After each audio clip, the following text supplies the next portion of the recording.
Hey, what's up, everyone? It's your old pal Pirate here. Hope everyone's doing well.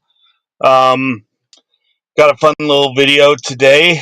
As you can see from the title, it's the Bulwark.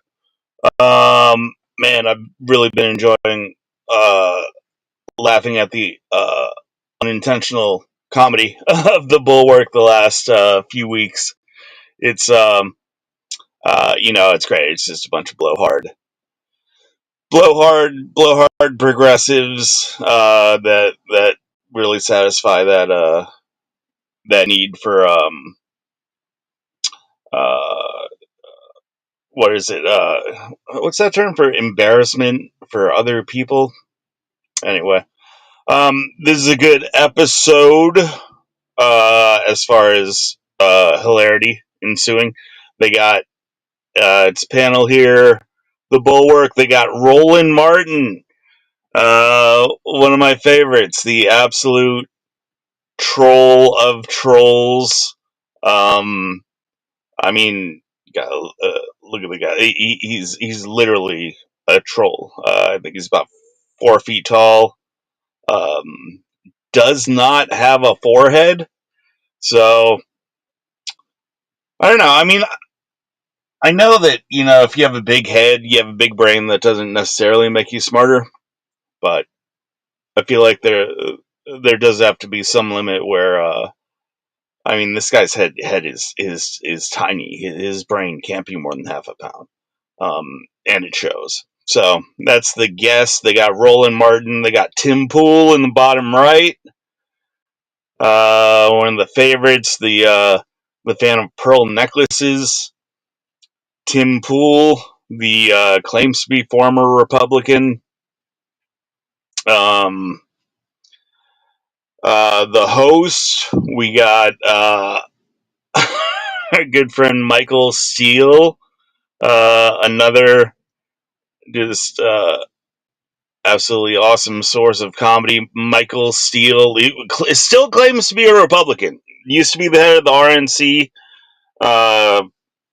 in the really in the lull during the Obama years. He was head of the RNC. Still claims to be a Republican. I've been watching this guy for 10, 15 years. Have yet to see him make one point in defense of the Republican Party or any Republican walking the earth. He's an absolute shill. The definition of the mainstream media, their typical pattern. They get the one token Republican to put on panels on like CNN or MSNBC. So he'll be the one quote unquote Republican sitting with 5 or 6 Democrats, just agreeing with absolutely everything that they say. It's hilarious that he still claims to be a Republican, but he really seems to be a person who I don't think he has any deep principles going one way or the other. So hey, if he wants to call himself a Republican, that's fine. The top left, not I'm not too sure who that is. I've never seen her before, and she actually doesn't stick around on the show too long, so she's going to be a minor character in this show. But yeah, let's check it out. The Bulwark. I definitely recommend it if you're into like cringe politics watching. If that's your thing, it's my thing. Maybe I'm sick, but it's definitely funnier than 99% of the scripted comedy you can find. Um, so yeah, let's see what they got to say, and stop it when they go over the line. They have this notion. If I could talk to them long enough, Yeah. I can convince them right. that I am right. But you're dealing with a bunch of Bruce Fishers who, even when it can't, the man didn't even want to stand next to Vice President Harris. Woo! Did y'all see that video? He wouldn't even look her in the eye. All right, two things on that. Tim Pool over here doing his old code switching. Democrats love doing this whenever they're on a panel or in conversation with black people. You know, he's got to urban up his voice as much as possible. Trust me, I've watched enough Tim Pool to tell you. Did y'all see that? Yeah, that's not really his natural voice and tone. And Roland Martin, they're getting on the dude, the husband of the I think it was senator at the swearing in. He didn't shake Kamala's hand. Dude is like 90. He was standing there with a cane. Like, honestly, I mean, is he racist? I don't know, but I wouldn't say I doubt it. He may very well be. But one thing I know that he's like a 90-year-old guy who's so completely out of it. He has to be pointed around and helped every step that he takes. He's standing there with a cane in one hand, a Bible in the other. I don't even think he knows where he is. And anyone who's rational with if you're not looking to make a big deal out of something, it's obvious that guy didn't even know where he was. So, I don't think whether Kamala had been a white guy, a white woman, whatever. I don't think he was shaking the hand of anyone there. He was completely out of it. He wouldn't even shake her hand. See, everybody kept focusing on the shaking the hand. No. Yeah, they told him the cane, and he had a cane in one hand in the Bible. How could he shake her hand? Let's go. Some Hall of Fame race baiting about to commence. Karen Hunter. Happy New Year, everybody, and welcome to the Michael Steele Podcast. God bless you. I hope you had a wonderful holiday season. We are ready to kick off 2025 with no bullshit. We are just going right to the hardcore because every once in a while, as you know, I like to invite people on together in what I call a little barbershop thing where we get to mix it up and have a little bit of fun, have a round robin conversation. And it's always a lot of fun. So today we're doing just that. We're kicking off the new year the right way. I am very happy to be joined by Karen Hunter, host of the Karen Hunter Show on Sirius XM Urban View Channel 126. Where she is just an absolute challenge to her listeners, getting them to participate in the success they want to see and that they want to be. It's a different kind of conversation that you don't hear anywhere else. She spent 16 years at the New York Daily News, earning a Pulitzer Prize and Polk Award before turning to teaching at NYU and Hunter College. I don't know is that her college? You have to ask about that.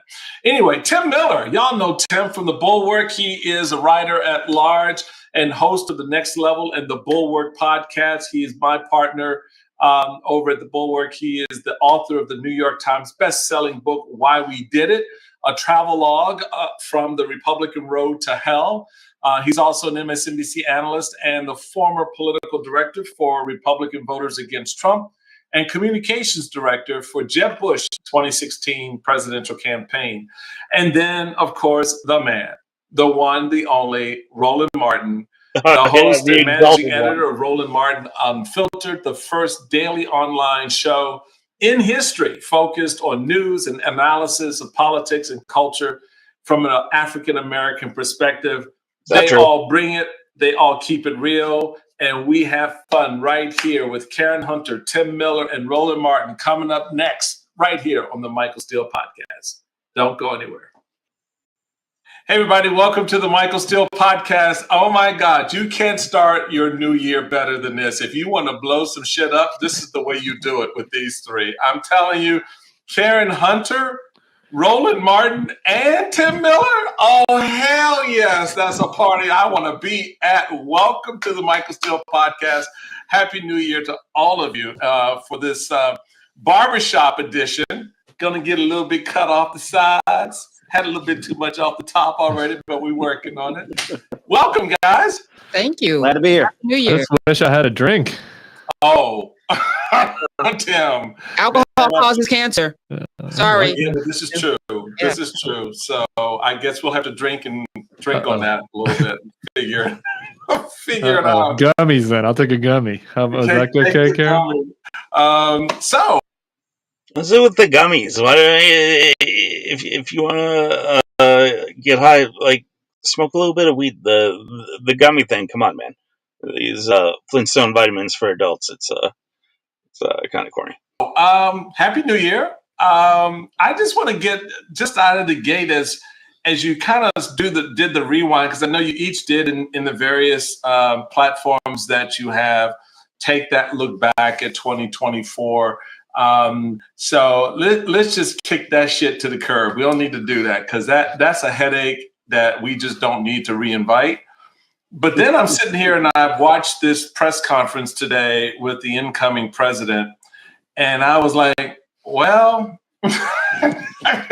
maybe the headache is the thing. I don't know. How are you guys assessing 2025? Not even a weekend so far. Karen, what's your audience saying to you? No, like I'm very clear about not leaning into the nonsense. There's nothing we can do about it. The man's going to be president. I'm not going to be on high alert and anxious. I'm not going to be taking the gummies. I'm not going to, lean into the frenzy. Instead, what I have instructed my audience, because it's not what they're saying to me, it's what I'm saying to them. It's our job to provide them with a clear vision forward, is that we have to create the world we want to live in. If everyone's listening to me, you live somewhere. How do you make where you live better? How are you impacting the politics of where you live? Because worrying about whether we're going to have Canada and Panama Canal is going to be I cannot. I don't know what's happening. I don't know whether the oceans are going away. I don't know. There's nothing I can control but where I am right now. So that's my message. Control where you are right now and do something. Tim, what?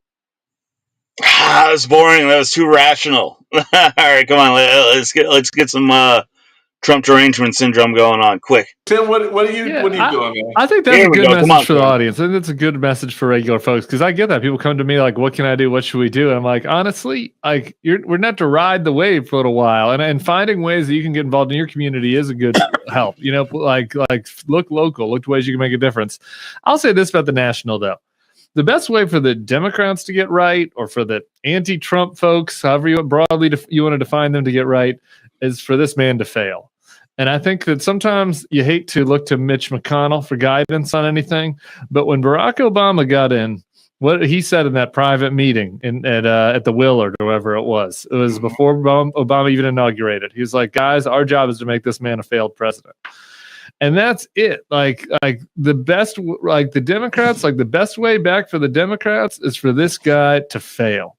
And whether that failure looks like a shit show, like a crazy shit show where he doesn't actually help anybody that he promised, or whether he actually hurts people, I'm pretty open to the idea that it could be either or both at various times. Making sure people are aware of that, know about that, people that aren't as engaged, I do think is going to be an important project of those of us who are in the commentary space. So this guy's so petty that he's rooting for. Look, if a president fails, that's not good for your country, dude. Like, how petty is that? He says he wants Trump to fail. He wants people to get hurt. I mean, but that's what you get from the Bulwark. And, the Bulwark's one of these channels. Somehow they fill up hours and hours every day, and they never criticize the left or the Democratic Party at all. I don't understand how you could possibly do that. Like, how can you be a political commentator and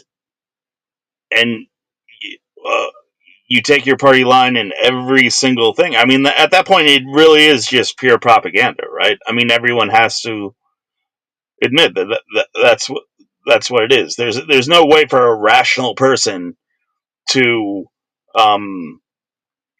disagree with one side 100% and agree with another side 100%, unless you're an absolute shill propagandist. I mean, it's impossible. You have to be at least purposefully omitting facts and information and even opinions that you have for the sake of just propping up one side. But I mean, I guess it's a job. But before I go to you, Roland, Karen is kind of chomping at the bits there a little bit. No, yeah. I'm not. I mean, we live on this ball together. So, and I'm not wishing for him to be successful. But what does failure look like? World War III, like, and what does harm look like? I can't in good conscience, wish for that. I don't know how responsible. I hear that, but your wishes aren't. Unfortunately, our wishes don't matter. I wish our wishes mattered. If our wishes mattered, we wouldn't be here. If our wishes mattered, we'd have a different outcome. So I'm more talking about he's talking about what people need to be educated about the ways that he let them down, or the way, and I think that there's a nihilism that sets in, like, oh man, he won, nothing matters, nothing, and that's just not true. Like we saw in 2020.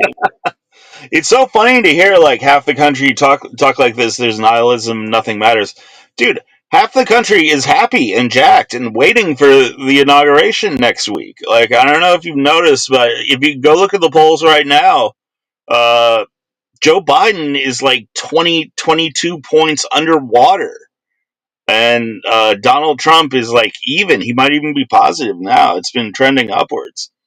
So,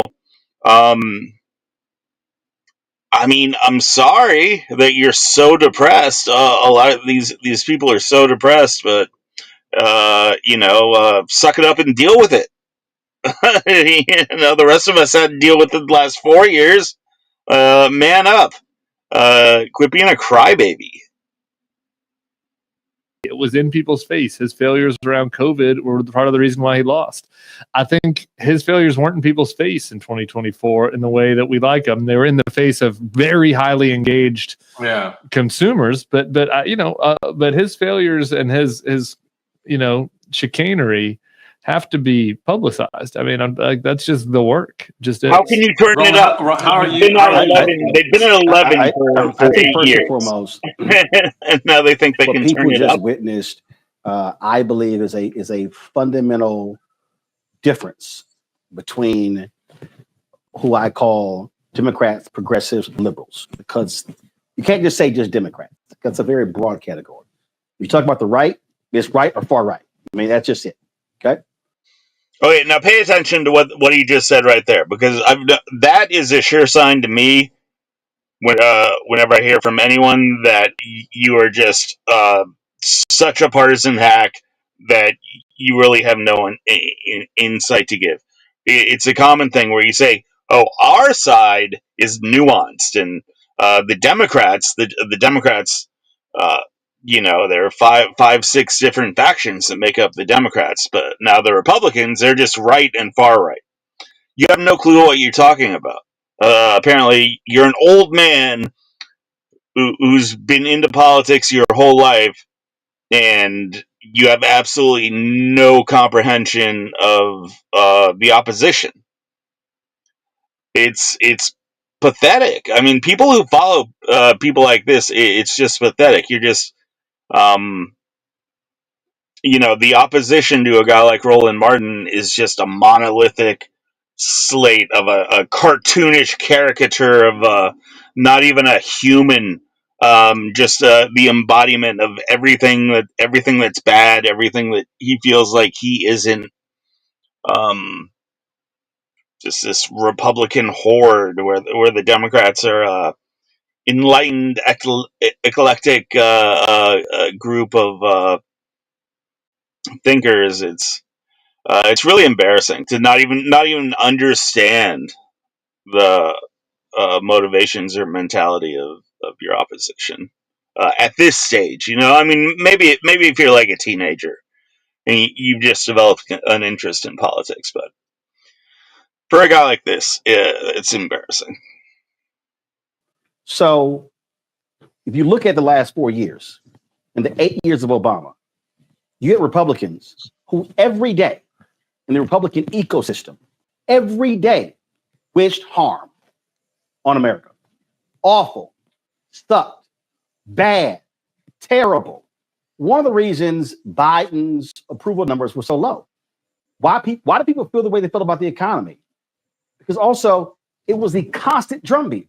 It was recession.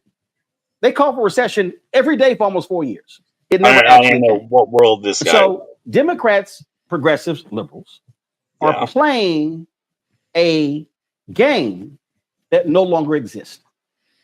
They are still operating as if this is the 1960s or 1970s. That's gone. It's gone. And so the question is, do you get ruthless? When Biden came in, the standard old, we care too much.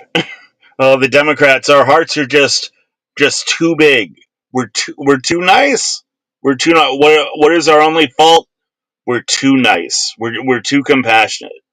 I mean, get over yourself. Start at least attempting to speak to adults. All right, the Democrats are just as ruthless as the Republicans. There are two parties. They're as ruthless as can get. Biden, what did he say? Oh, the old Republican Party is going to come back. Hillary Clinton said the exact same thing in 2016. What happened? Their ass is handed to him because they did not. These guys always do this too. They act like Trump changed the Republican Party, and when will it go back? They were talking the same shit about the Republican Party back then, before Trump was even on the scene. A fucking watered down milquetoast guy like Mitt Romney. They're saying he's racist and sexist. They've said Romney, Bush, Dole, Bush Senior, Reagan. Every Republican. It's not like they're saying anything new about Donald Trump that they haven't said about every Republican that's existed in their lifetime. But they always run this spiel about going back to the old party, the old Republican Party, as if they gave that any more respect than they give it today. Did not understand the world that we're living in. So how I've been operating, did I see the news conference? Hell no. I'm not wasting any energy on a crazy ass. First of all, okay, the inauguration is January 20th. First, I didn't do it for 4 years. You will never hear me say words like President and Trump together. Because I will never give somebody the respect of the office of president who has none. He will be called the convicted criminal in chief. He will be called the thug in chief, insurrectionist in chief. That's how I'm going to deal with him. To Tim's point, I'm absolutely going to highlight his massive failures. Remember, Republicans and conservatives, they cried every month when the jobs report came out. Shit, more jobs.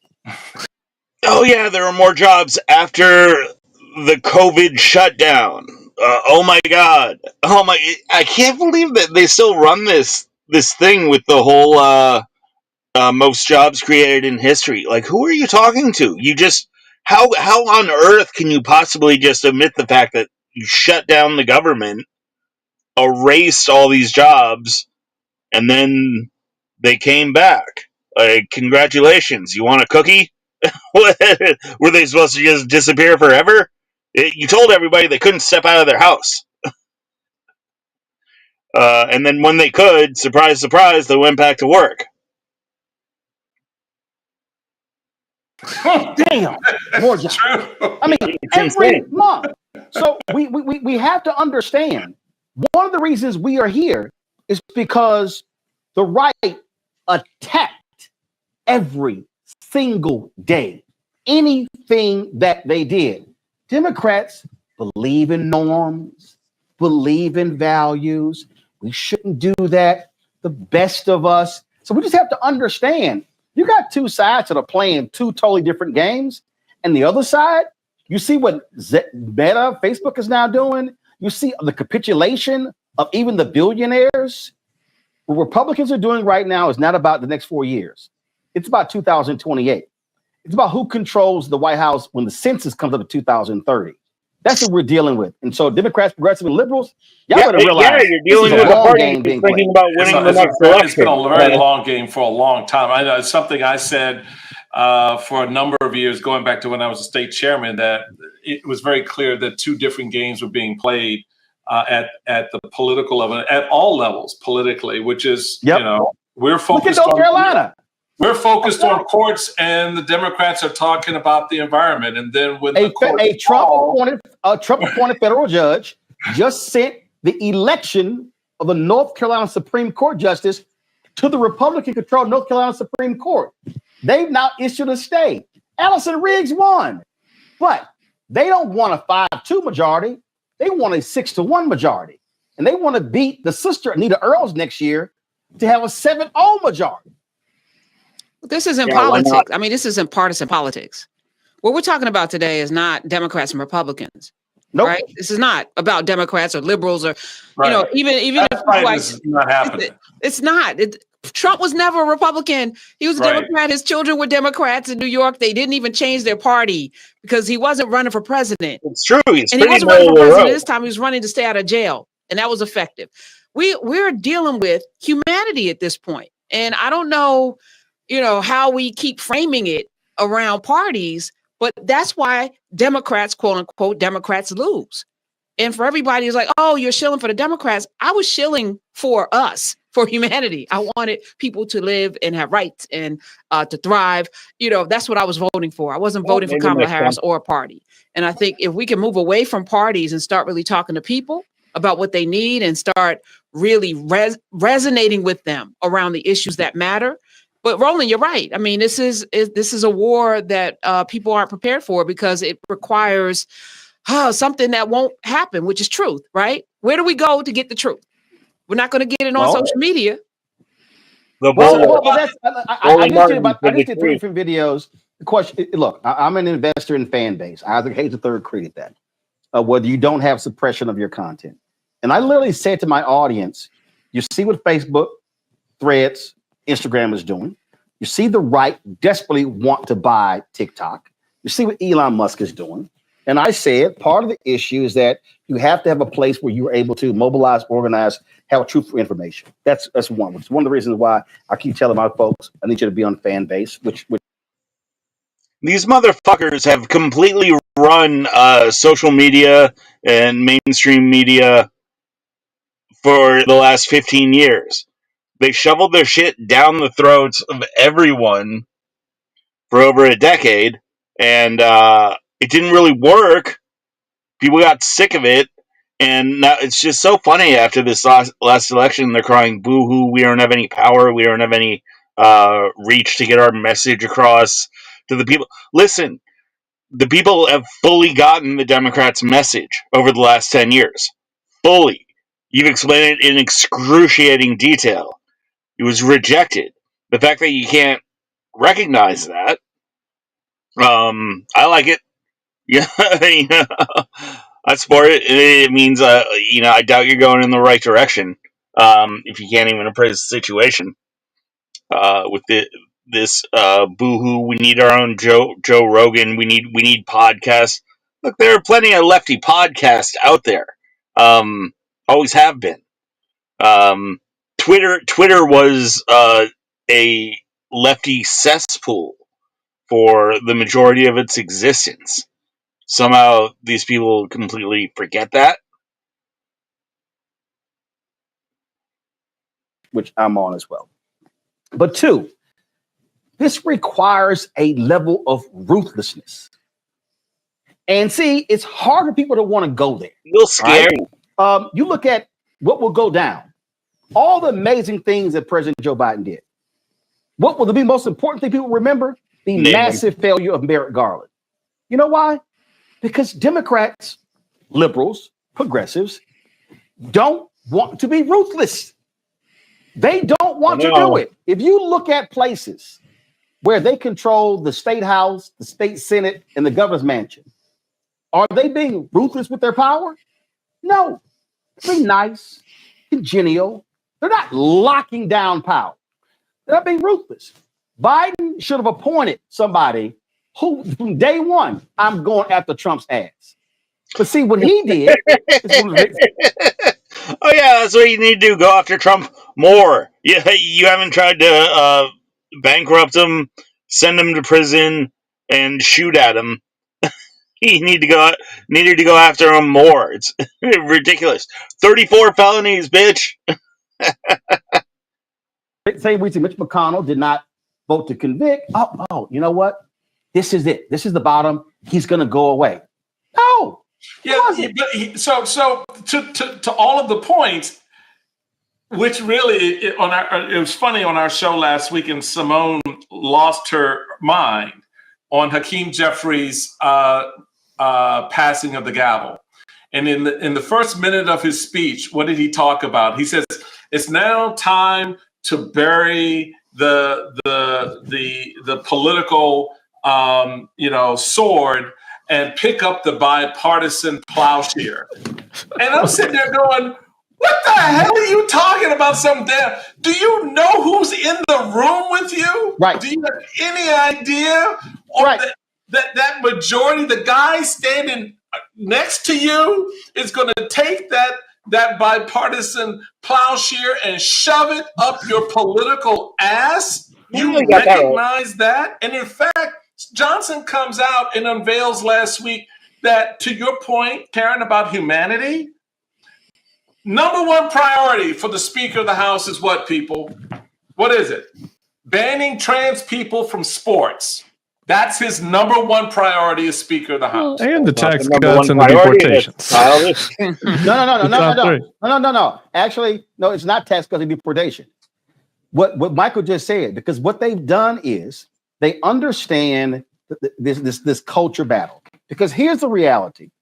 If we really want to be honest about our personal conversations, the trans issue, that pisses off actually people who vote Democrat. Yep. That's a cultural issue.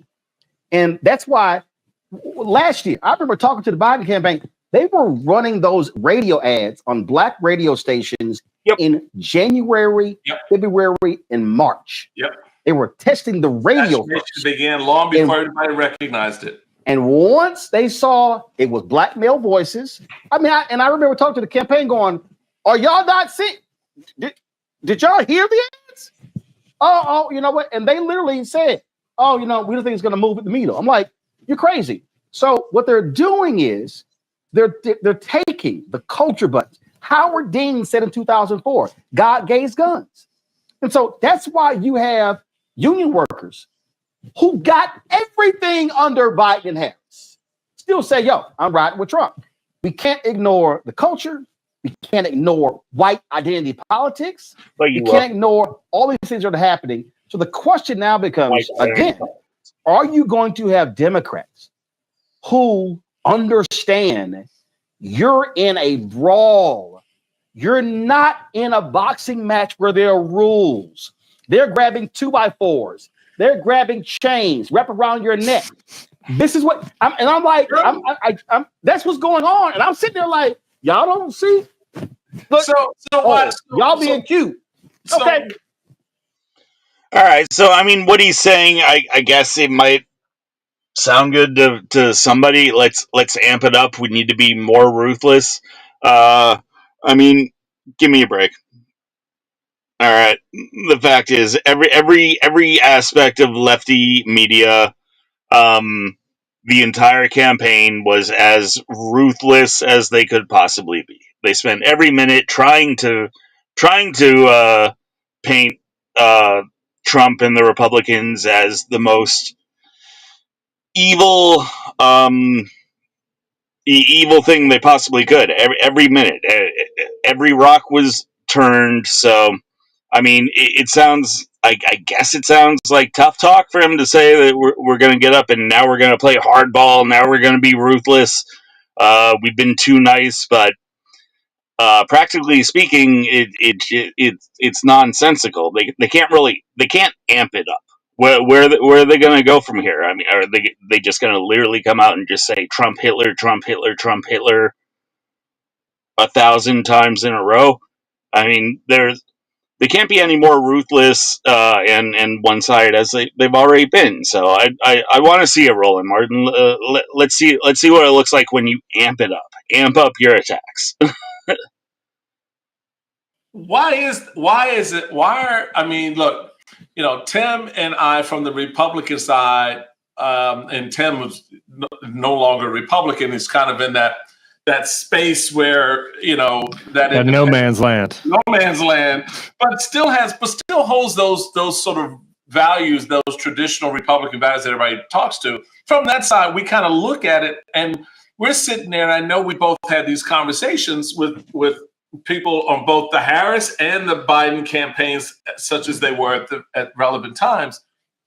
And going to your point, Roland, what the hell are you doing? Why do Democrats in the face of all of this, and just this week with Hakeem Jeffrey still level up a strategy that starts with, oh, we're burying the political hatchet. Kumbaya, let's all get along. But we're not going to help you when you come to us this time. Well, if you're doing kumbaya, you're telling me already you're going to help them when they come to you. So I don't get what they think the outcome is going to be here when the Speaker of the House tells you, no, we going after trans people. This is pure delusion. Look, you lost power. All right, you are not the party in power right now. So it's only pragmatic for any Democrat who still has a job in Washington to try to say they're going to work with the administration as it stands. Because hey, I hate to break it to you. All right, tough luck. You lost. All right, you are not dictating. You're not guiding the ship. All right, at least for the next 2 years till the midterm. But yeah, I mean, for the next 4 years, you're not guiding the ship.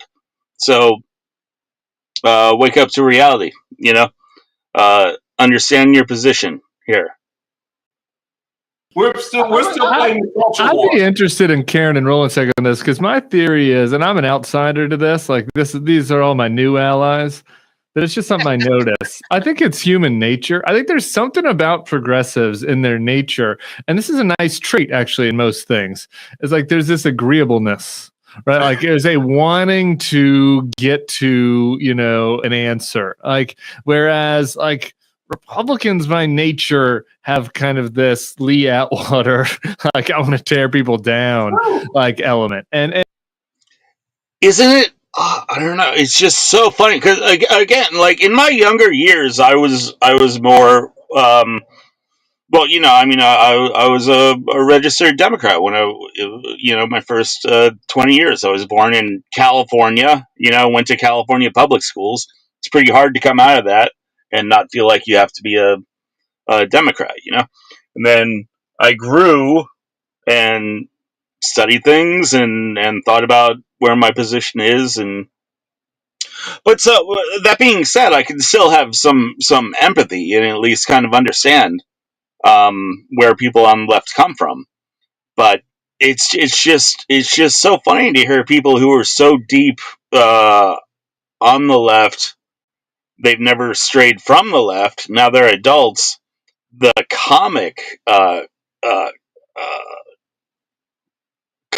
comical view that they have of people who simply have a different worldview of them, and the way it manifests. I mean, just it's a little icky in like whatever.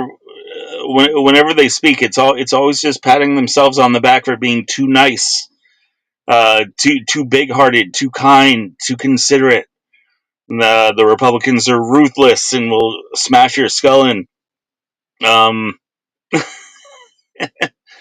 It's just really gross, especially coming from people like this. I mean, I've seen Tim Pool a fair amount. I've seen Roland Martin a fair amount. I don't believe these are good, caring people. I don't think they actually care about strangers they've never met any more than the average Republican in Omaha baking a cherry pie. people just have different opinions on how a government should be structured, and how the prevailing culture should go. But these people most definitely do not have a monopoly on kind-heartedness. I can guarantee that. And obviously, that's broad strokes. There are plenty of disagreeable folks, particularly on the far left. But I think that a lot of the Democratic leadership, like the center left, there's something culturally that you succeed going up the ladder in Democratic politics by being kind of agreeable, going along to get along. And so it's hard. Were they agreeable when they were talking about impeaching Trump before he even went into office the first time? Were they agreeable when they're throwing every lawsuit at them they can possibly think of? 34 felonies? I don't know if you followed that case. Yeah, Trump got 34 felonies in a New York courthouse. The jury was adjourned for an hour. It took these 12 New Yorkers an hour to find him guilty on 34 counts. So just do the math. They spent a minute or two on each count to decide if he was guilty, as if these 12 people off the street are in depth enough with financial criminal law to just be able to say for certain that he's guilty of 34 counts. Obviously, it was a kangaroo court. Obviously, but the way they don't even mention things like that, they don't even acknowledge, even offhandedly. Trump was convicted, but it was in New York, and it was on crimes that pretty much no one in America would have been facing. And the timing was kind of funny during a campaign. Maybe we were trying to derail a campaign. They know this. Even if they don't fully agree with everything that I just said, they know that to some level that's a factor in the reality. But they won't admit it, at least for their audience. They won't admit it on camera. They won't even bring it up. Hard to become ruthless. I don't know. Maybe that's bad anthropology. I can't speak to it. Can I give it some? I can speak to it. I'm telling you, Democrats, liberals, progressives. Mike, you talked about kumbaya. They have this notion, not anymore, that if I could just, this was Obama's trait. If I could talk to them long enough, I can convince them that I am right. But you're dealing with a bunch of Bruce Fishers who, even when the man didn't even want to stand next to Vice President Harris. Woo! Did y'all see that video? He wouldn't. Again, just dehumanizing everyone who disagrees with them. They're racist to the core. I don't know if you all saw that video, but we're that dude, the husband of the senator. She was getting sworn in, and he didn't shake Kamala's hand. This dude is 90 years old. He was so out of it. He looks like Joe Biden walking around up there. He had to be pointed and led as if he was a child. It looked like he was going to fall over on any step. He had to be pointed to where he was going to stand. He's looking around bewildered. He's got a cane in one hand, a Bible in the other. He's obviously disabled and compromised physically, and I would guess mentally, just from what I saw. He's an old man. The fact that they're piling on him, and they just feel the need to paint this guy who they've never heard of. None of us have ever heard of this man. This old man, this old feeble man, but the need that they have to paint him as a virulent racist. That's their brand. If you can paint someone racist, you do it, but it's kind of gross, you know. I mean, this is the party of ableism and ageism and all that, but all that goes out the window if there's any hint that you can call a Republican racist. It's pretty sickening, honestly. Wouldn't even look her in the eye. He wouldn't even shake her hand. See, everybody kept focusing on the shaking the hand. No. Yeah, they talk about the cane, and he had a cane in one hand in the Bible. How could he shake her hand? I posted how could he shake her 56-second video. Yes, you did. His wife was like, stand here. Right. Stand here. But guess what? Somebody posted the video of when Pence was vice president and when Biden was vice president. He knew where to fucking stand. That was 4 years and 8 years ago. I saw those videos, and he was still out of it. I have that was 4 years ago for this black woman. I am not even. I'm not even giving her the respect and the decency. He never looked in the eye. About irrespective of whether he shook her hand, the man never looked her in the eye. He never looked.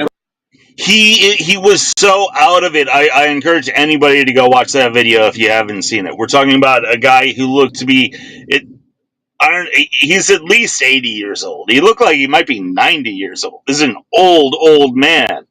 He wasn't even looking his wife in the eye. He is completely out of it, you know? I guess his wife wanted him to be there to share in the honor of being sworn in, but good Lord, listen to the monster that they're trying to paint him out to be.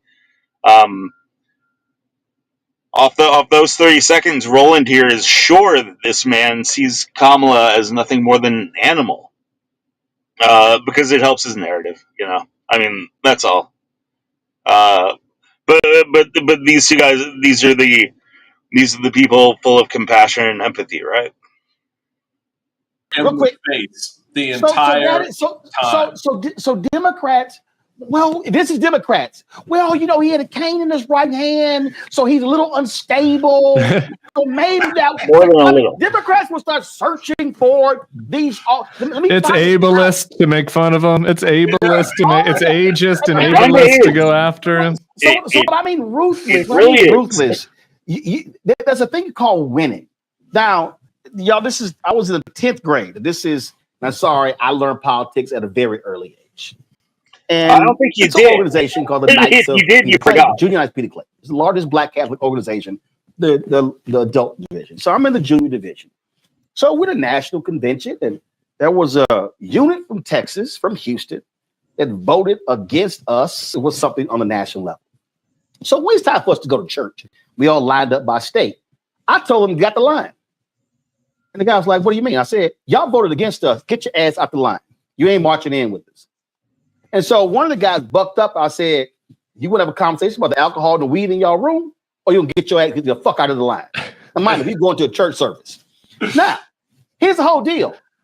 I was about winning. So I was like, get the fuck out the line. I don't care who you are. Democrats don't want to be ruthless. Yeah. Your opposition is ruthless. And so thank God for guys like Roland Martin, because he's the best goddamn net negative I could have for the Democratic Party. First off, I don't know. I find it real funny, like hearing 4 foot tall fat guys talk tough. That's always been fairly entertaining.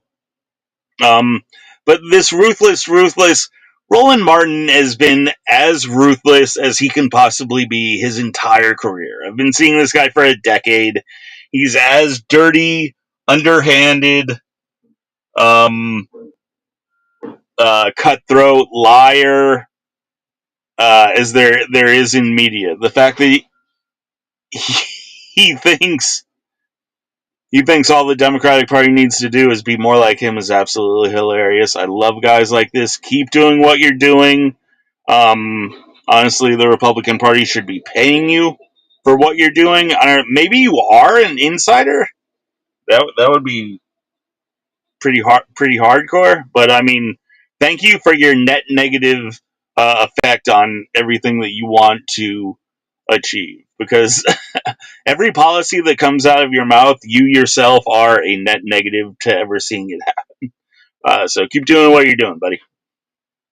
Whoever's a DNC chair has to call a meeting with the head of the House Majority PAC, the Senate Majority PAC, the DCCC, the DGA, the DSCC, and say, are y'all going to get your heads out of your asses? And are you now going to play a much more vigorous, ruthless game of politics, which is called winning? Losing by small margins is not winning. And that, to me, I think is a fundamental problem. And that I'm telling my audience, win.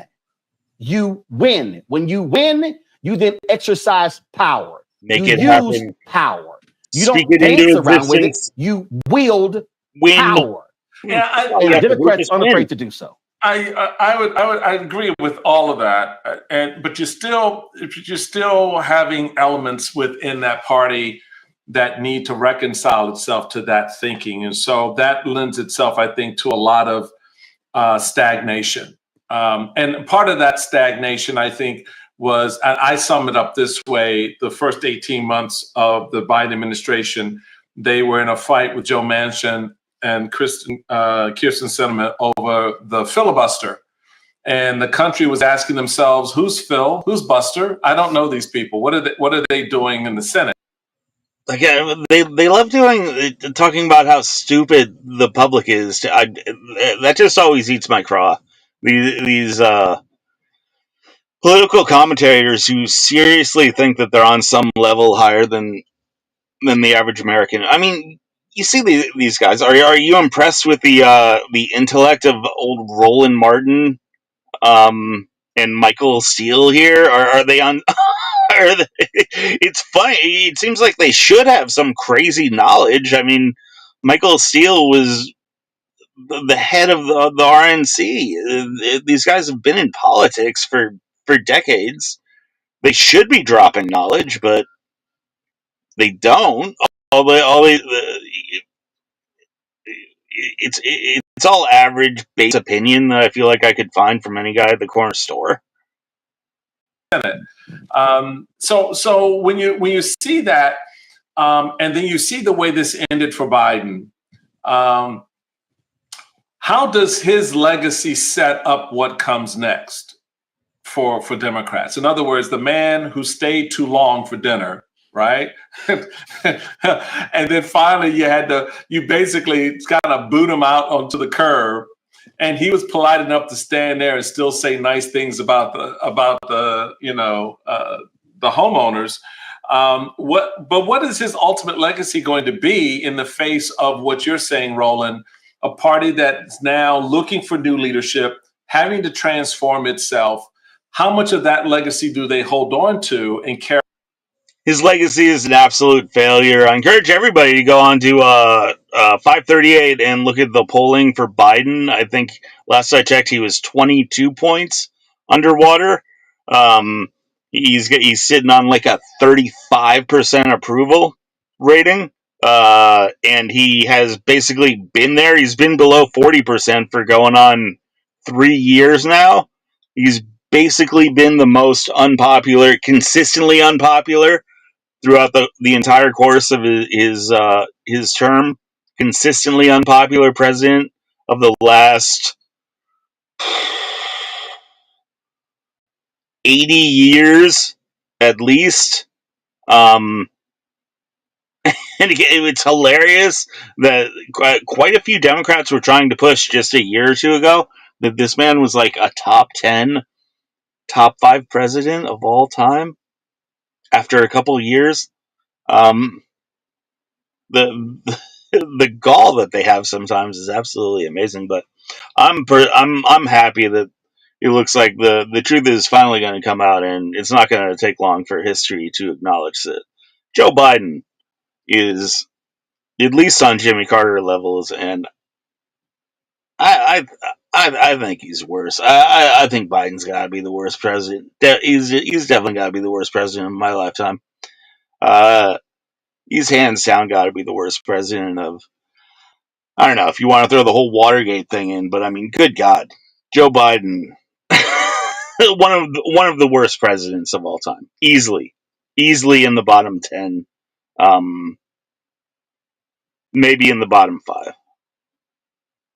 Carry over into this new era, which is dominated by a MAGA cultism that is rooted in a. Again, they're still calling it a cult, even though he won the popular vote. he won. It's a cult, everybody. Apparently, all of America is in a cult. Authoritarian fascism in order to rule and control power. What does that look like for you, Karen? I don't know.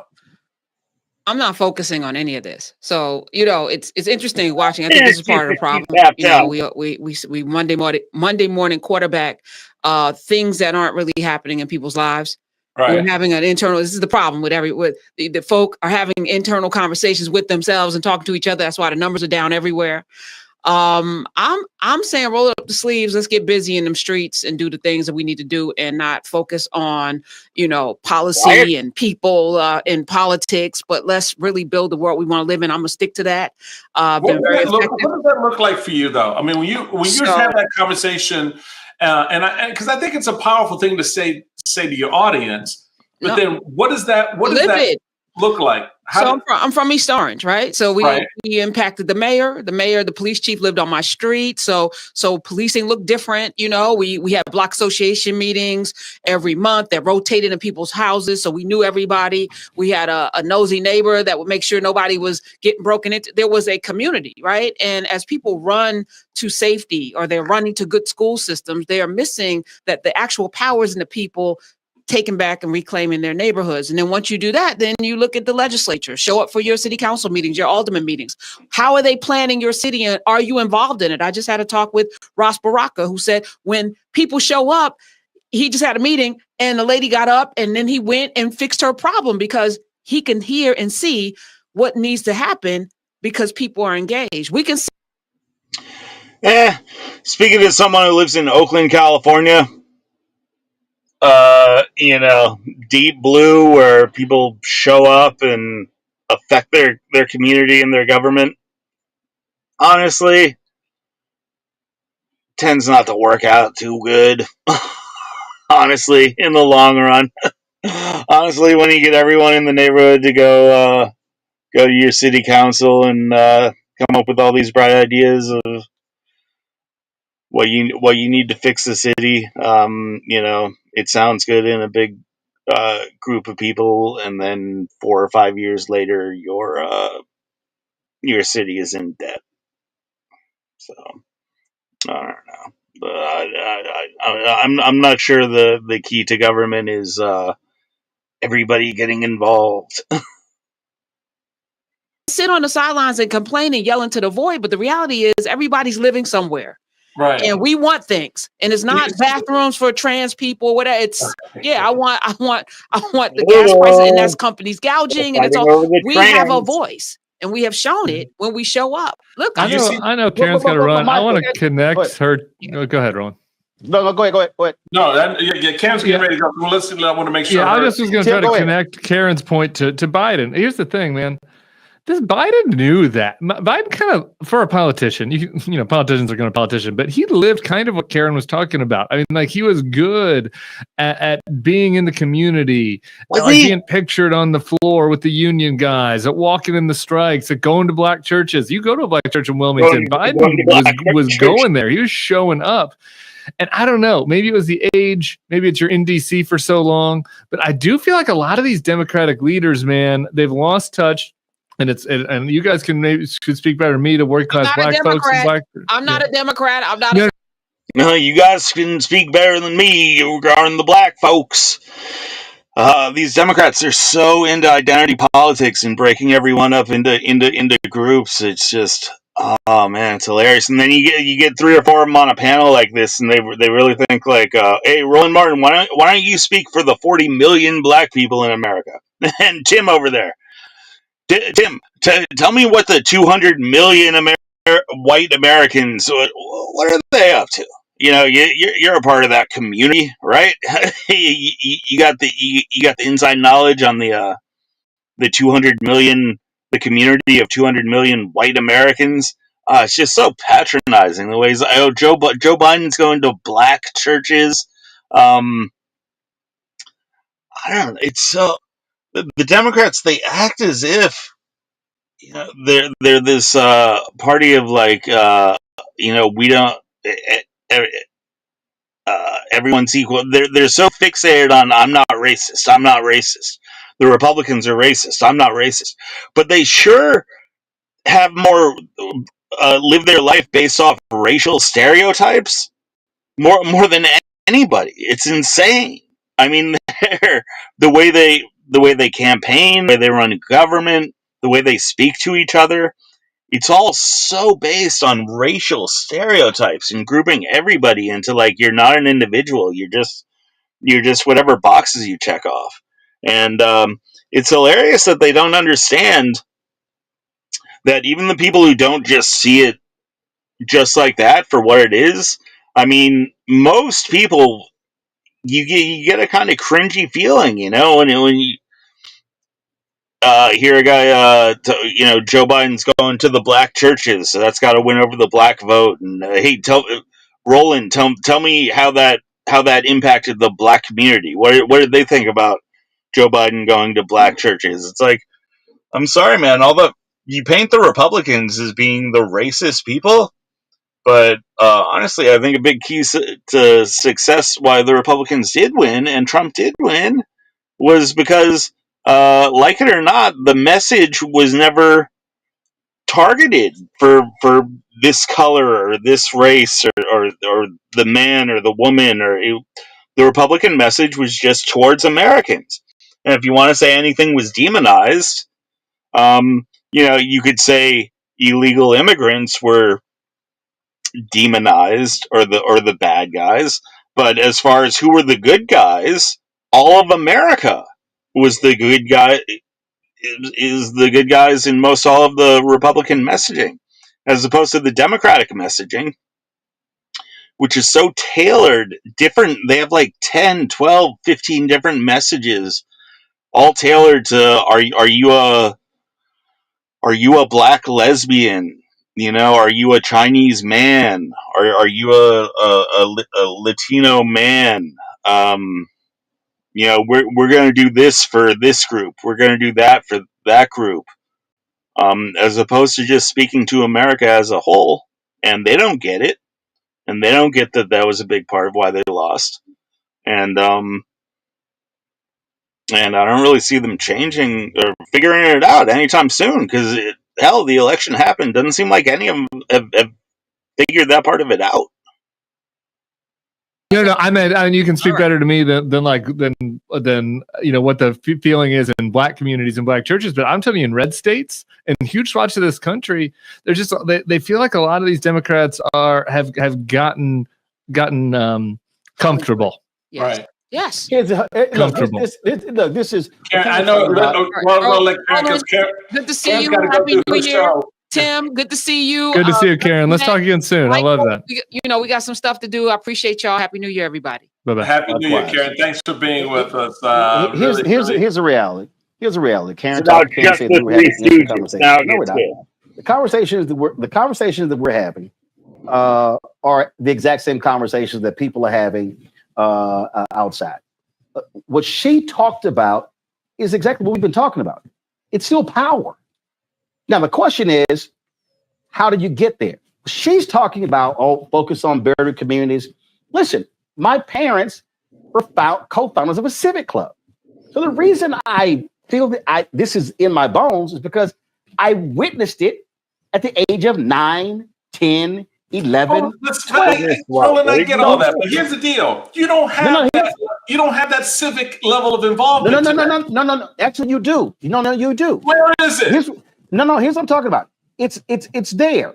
The problem is on the left, and the reason I'm saying, for the sake of where we are now, left and right, on the left, what you have is, in terms of the apparatus, in terms of the funders, the donors, all those different individuals, they're operating here. I'm going to go back to 2008.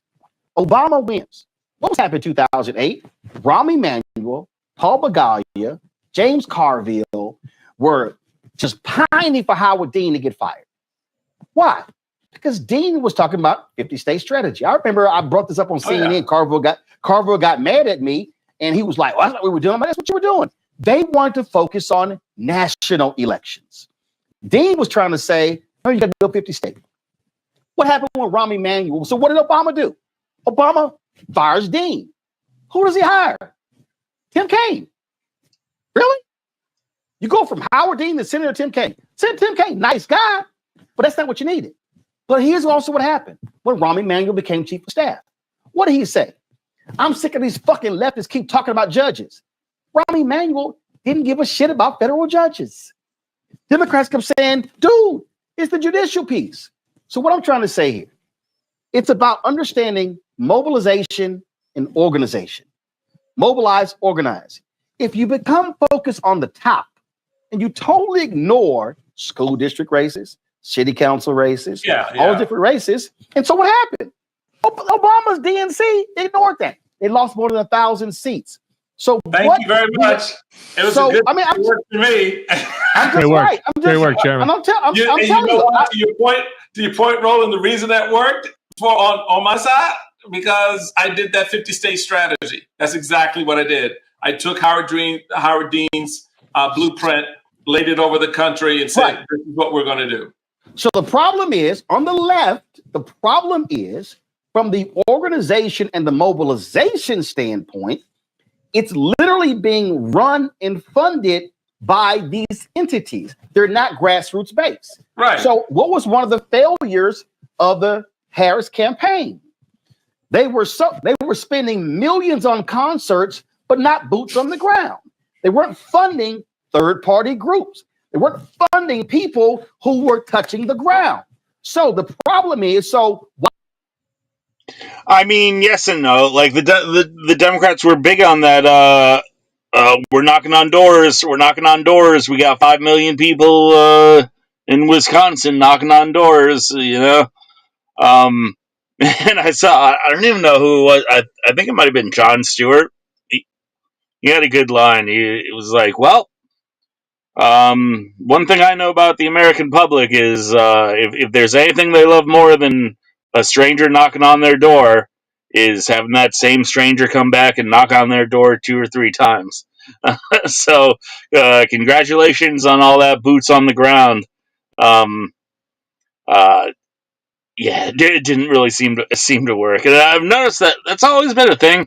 The Democrats are going around knocking on doors. Republicans don't really do that.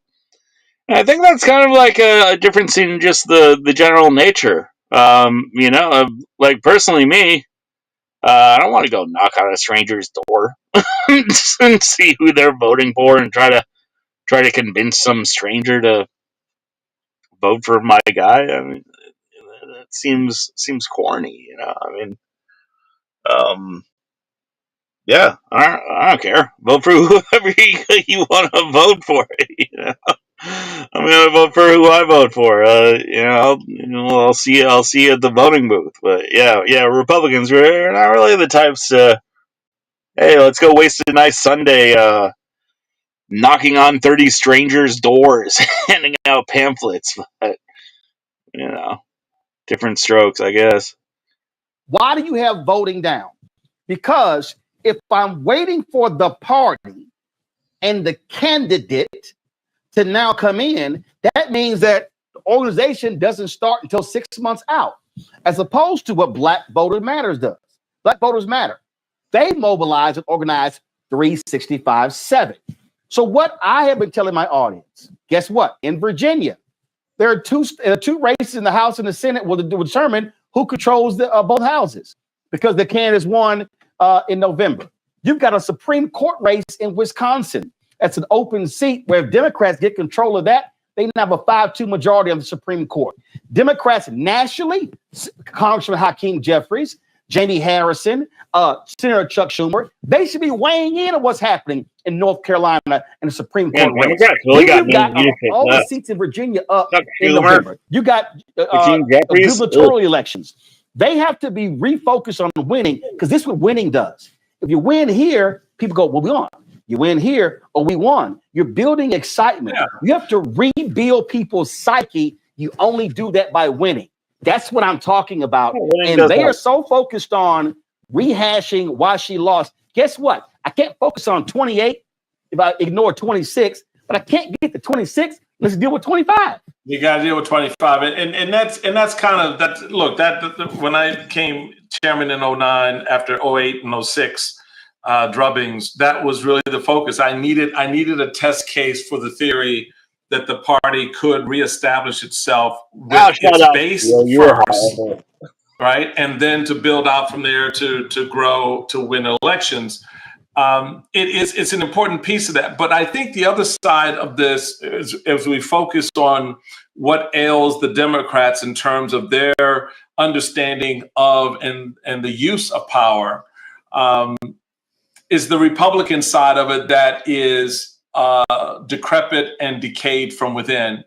And I posited something on Nicole's show. I'm going to say it again. This is Michael Steele, the guy who he still claims to be a Republican, which I find baffling. I've seen this guy for over a decade. I've never seen him say anything positive about the Republican Party or any Republican walking Earth. It's insane that he keeps up this front like I'm a Republican. I'm speaking from inside the Republican Party. He has more criticism for the Republican Party than anybody. I mean, I know he's probably butthurt because he kind of got ousted from his position, but it's it's real funny. He's a Republican who does not support the Republican Party at all. I mean, he's not a Republican, but it helps his branding. If he was just a run of the mill, I'm a Democrat, I suppose he wouldn't really, get the jobs that he gets. So I guess it helps it for him to brand himself as I'm a Republican, but it's really hilarious. I mean, when you listen to this guy speak. Yesterday, which I want to share with you guys to get your thought on. We're going to take a quick break. When we come back, we're going to dig a little bit deeper with my buddy Tim Miller and Roland Martin on a look at what Republicans really look like inside. We're going to do that right here on the Michael Steele podcast right after this. Welcome back, folks, to the Michael Steele podcast. We get really look like a on little the bit deep inside. here with my man Tim Michael Miller and Steele. Roland Martin. Want to give a shout out and thanks again to my girl Karen Hunter for joining us in the first part of our time together. So gents, for me, the Republican side of this equation, as Democrats sort of wring their hands and kind of figure out how to be basically, as Roland's saying, fighters in the fight, actually engage their opponent. Republicans have been very, very good at that, and for a long, long time, and a lot longer than I think people realize. So I want to share with you some thoughts that I laid on with Nicole Wallace yesterday, who was talking about the Republican Party and why it is the way it is, and I wanted to sort of say it's been this way for a long time. Let's take a quick listen. Maybe, just maybe, that blood supply that you referred to was bad from the beginning.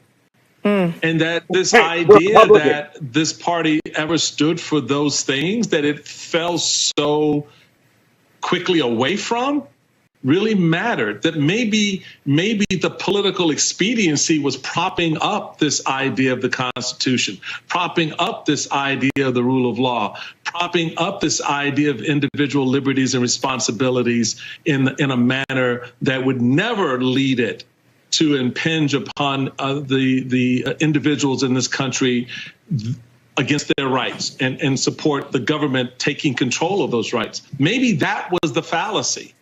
Maybe that was the lie. And a lot of us involved in this party, yourself included, didn't see that or were just really idealistic in our view, saying, yeah, this is what we're all going for. But in reality, the subtext was, no, that's not what it's about. And then Trump pulled back that curtain and exposed the truth of what the party was always about.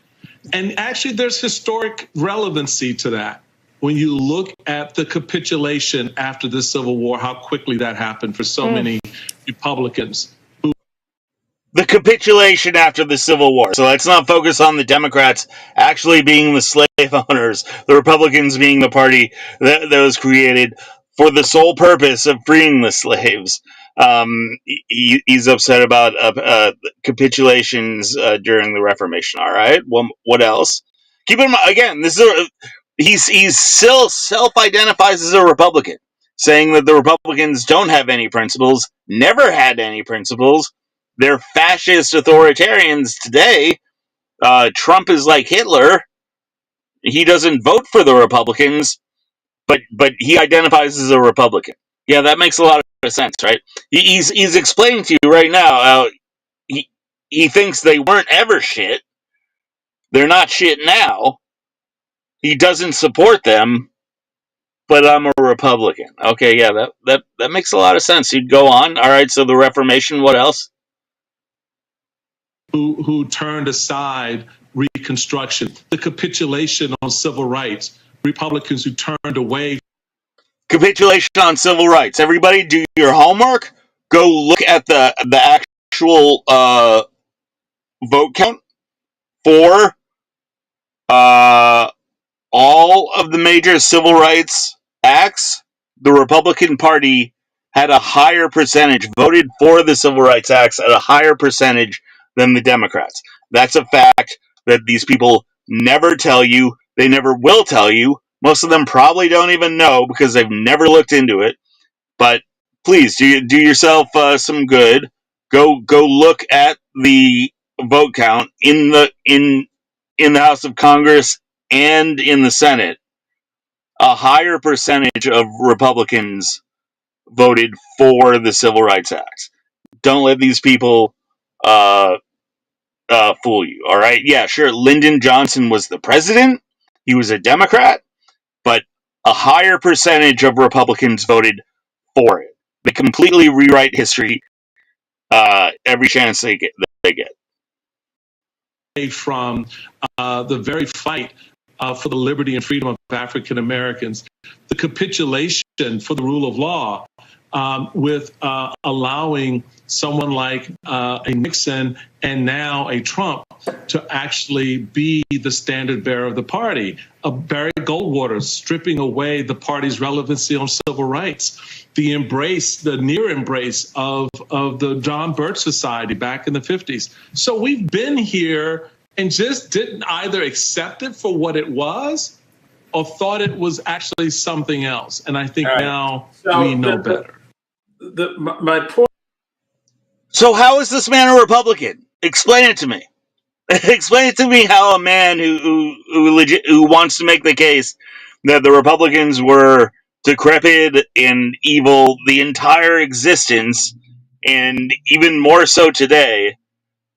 How are you a Republican? How does that make any sense whatsoever? You're not. Like, you're absolutely not. Everyone knows it. To keep fronting like you are, it's just embarrassing, dude. This guy's a total shill, man. Michael Steele, really, he's a corny motherfucker. He annoys the hell out of me. My point was that this Republican Party has been corrupt of purpose for a longer time than we may want to admit. That our history demonstrates at various times a willingness to move into that darker space. At the same time, we talk about liberty and freedom. We're moving away from the civil rights of the very African American. This guy has no principles. Honestly, he has no principles. He's gonna say whatever he thinks. Whatever soundbite is going to appeal to the average viewer. Basically, he's completely latched onto. He sounds like a 15-year-old Democrat, honestly. He sounds like a complete noob to political philosophy in general. He has absolutely no solid philosophy behind anything he says. He's just gonna say the most generic Democrat talking point of, I care about people. I care about people. I care about poor people. I care about black people. With absolutely no foundation in anything he's saying. Americans, the party was formed to free. How do you guys see the party, this version of the party, in the context of its history and the history of the country?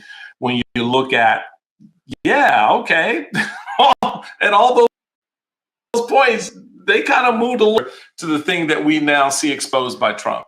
Yeah, man. Look, you always try to tell these stories. It's like angels and demons, like the people. They were always, deep. Like we all are sinners, right? Like we all got good things inside of us, and that's all a party is a gathering of people and made up of people. And like, so when I listen to that, you kind of give that history lesson, which is valuable. Like to me, the thing that comes to mind is just leadership actually matters, right? Like, and yeah, like does the party, is it made up of a lot of people that, generally are culturally conservative and generally are hostile to government, but can be nudged one way or the other based on what the leaders are pushing for? Like, that's kind of what I think, right? Like, are there a lot of people that have racial resentment that make up the party? Yeah. Like, could they be nudged towards their better angels by leaders that are that again, no introspection at all. No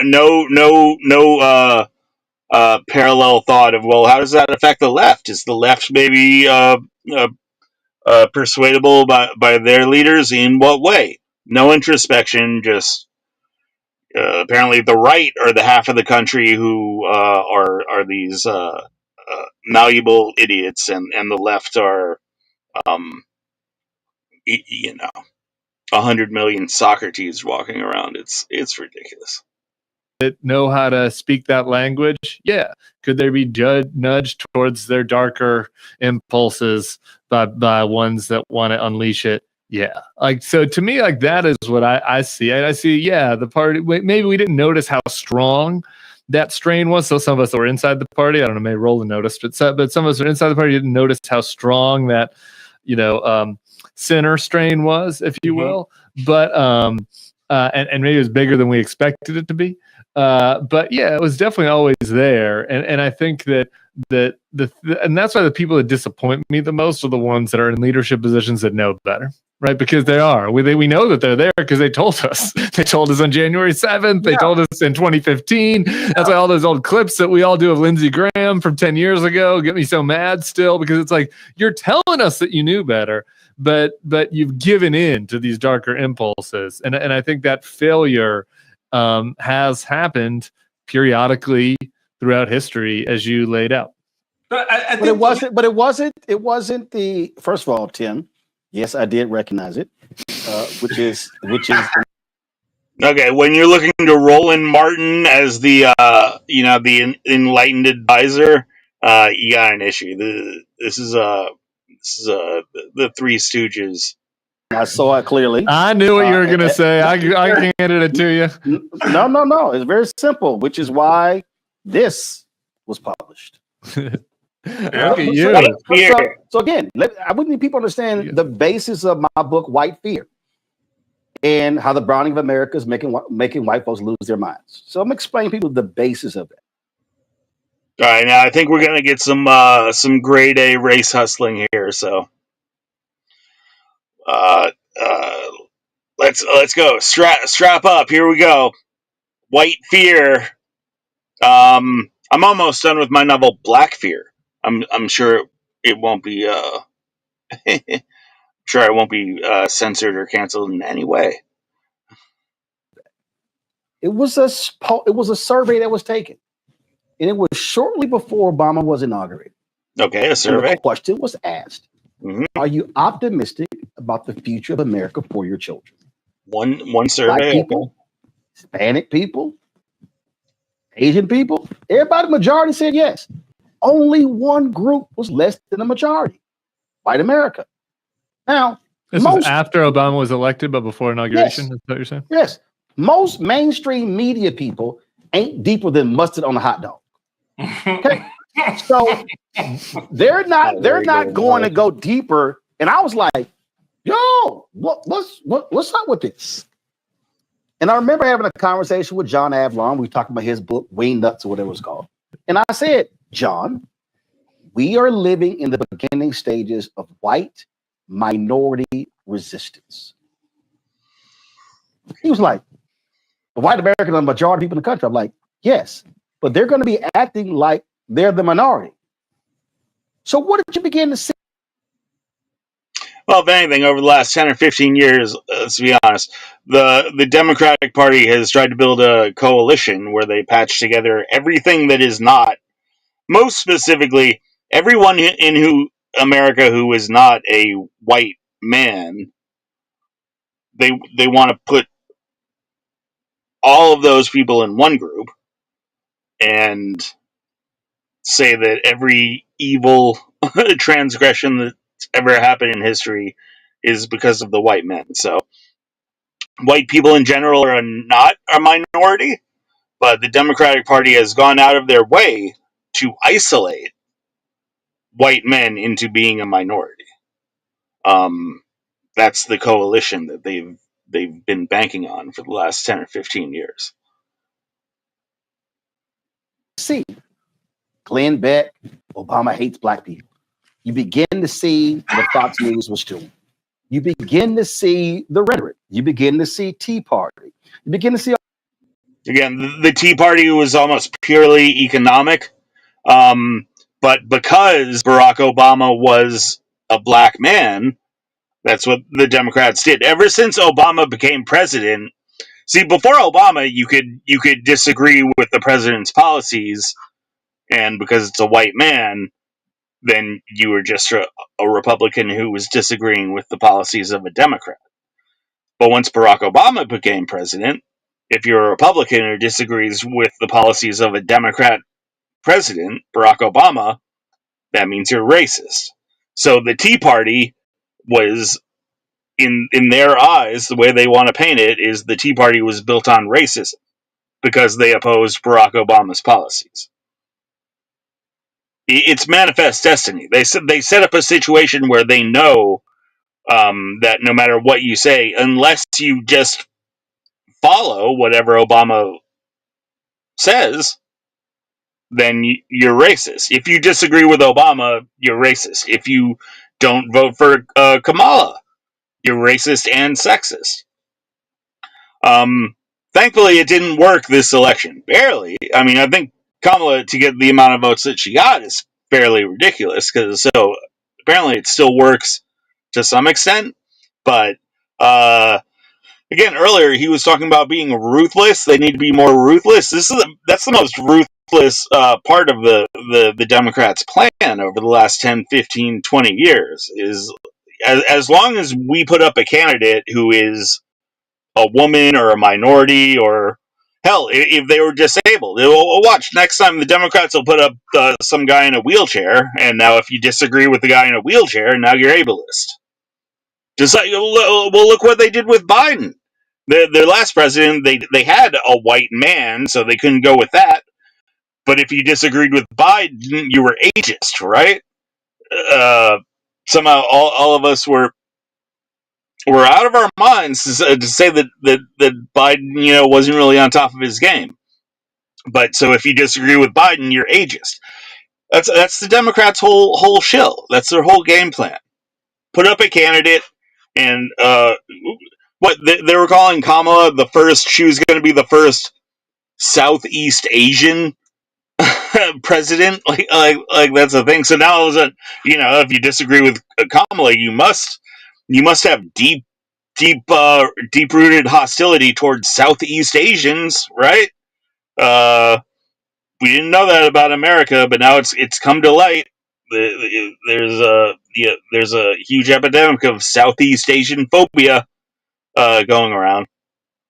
It's ridiculous, but they're going to keep doing it. So I mean, be prepared. It's identity politics. It's gross. It's basic, but it works fairly well. You got to hand it to them. So, that's their game plan. See all these things. September 2016, another survey. Are you optimistic about the future of America economically for the next 10 years? Right. Black people, lowest wealth, highest optimism. Latinos, second lowest wealth, highest optimism. White Americans, highest wealth, lowest optimism. Same thing. I'm like, yo, what's going on? So what you're saying, that why was immigration so potent? Wall Street Journal just had an article a week ago. Because it's the highest levels ever. What happened in Europe the last 10 years? What has happened is Western countries, white people stopped screwing. They stopped having babies. Okay. Now you're. And why are the Western countries obligated to have millions of immigrants run across their border and you can't say anything? Why is that a thing? Why isn't why aren't Asian countries held to the same standard? Why aren't African countries held to the same standard? I'll tell you what. Why isn't the Middle East held to the same standard? Because I'll tell you, if Egypt all of a sudden had tens of millions of Europeans storming their country, they're going to do something about it. It's ridiculous. For some reason, Roland Martin over here thinks that Finland is obligated to accept just millions and millions of people flooding into their country, and you can't say anything about it or else you're racist.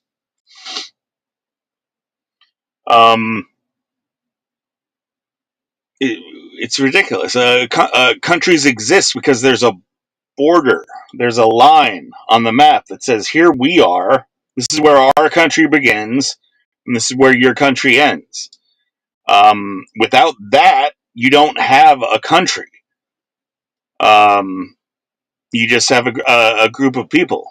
All right, and it's absolutely ridiculous. You can't set proper productive policies if you don't know what the fucking population of your country is going to be. All right, and if you keep throwing off the population and the demographics and the ages of your country by letting hordes of millions and tens of millions of people into your country. You're in good company at the Bulwark. Natalism. Yeah, Roland. I'm with you. Very serious. Let's have more babies. If people look at the battles in Europe in the last decade, Italy, Germany, Ireland, have been flooded. France, England, they have been going crazy because of immigration. Now, it's interesting. You read the Wall Street Journal article. They're like, oh, yeah, we need more people in Germany, but oh, my God, this is like taxing the system. That sounds like Springfield, Ohio. Oh, my God, these Haitians coming in. Your city was dying. Your city was literally dying. And oh, my God, these people are coming in and they're buying up houses. But you had nobody there to buy the fucking houses. And so you're mad because you have growth. The problem wasn't growth. It was black growth. And so when a Trump. Here we go. The super race hustling. Gotta hate this guy. Look, if 10 million Polish people were coming across the border, I'd say the same goddamn thing. All right? You're a fucking idiot, Roland Martin. You really are. I mean, Roland Martin. How does a guy like this have a career that lasts so long? Who is supporting this guy? Trump says, why can't get with people from Denmark or from Norway? Norway. They don't fucking Norway. So now, but here's the other piece. Look, they're starting to heat up now. Roland and Michael Steele are starting to play off each other. They're let's go. What else is wrong with white America? Let's go.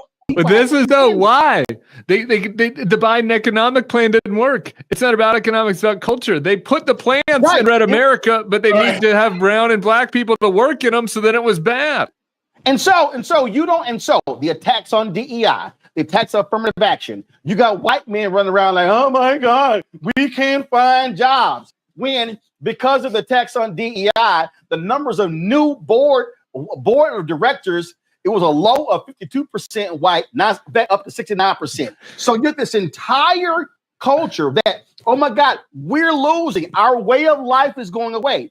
And then somebody who's watching is like, but you're calling us racist. And this is the fundamental problem, because now you bring in Reconstruction.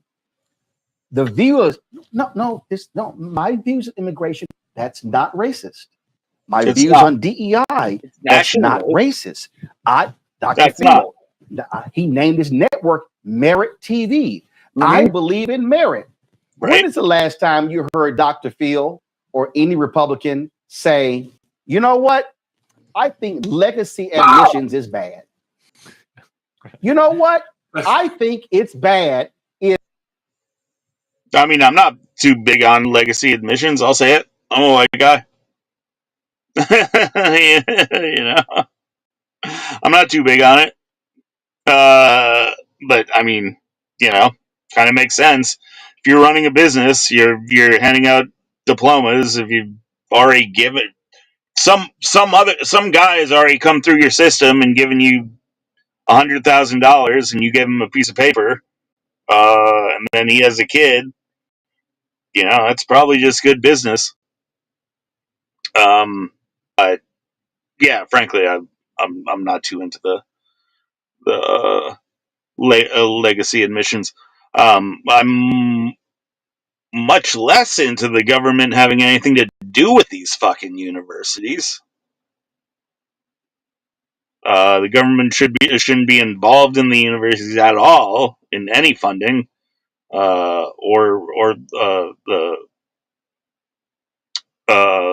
loans to go to these universities. My granddad, I think he went to college and it cost him like the equivalent of $5,000 in today's money.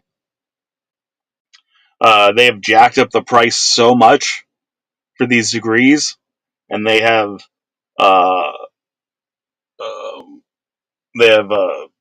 perversed what these actual degrees represent, what you're actually learning over the course of 4 years for most degrees. I mean, if you're going to be an engineer or a medical doctor or a lawyer, you know, most all of the STEM degrees, that makes sense. You know, it's worth it.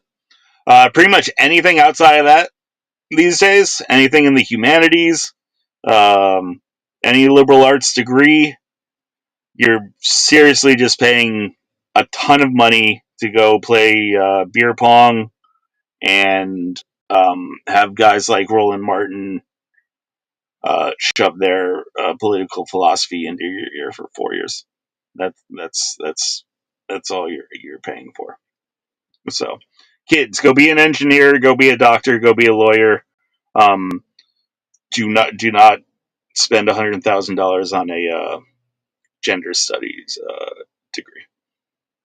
If you call your boss and say, hire my son, see, they don't mind legacy because they don't see that as, oh, no, that's good quotas. So now that mentality of the future of us losing power now begins to infiltrate entire politics. And we, the Republican Party, and your party is frankly a white party where you ain't really talking to brown people. Now all of a sudden that begins to drive. The majority of America is white. The majority of the Republican Party is white. But we really dipped into a lot of the other demographics this last election, didn't we? It's funny how you don't want to mention that. You don't want to mention we got like half the Latino vote. I think we won more than half of the Latino men, and we got a pretty good share of the black men there, Roland, especially the young black men, which I was really happy to see. And I think it's gonna turn here. going forward.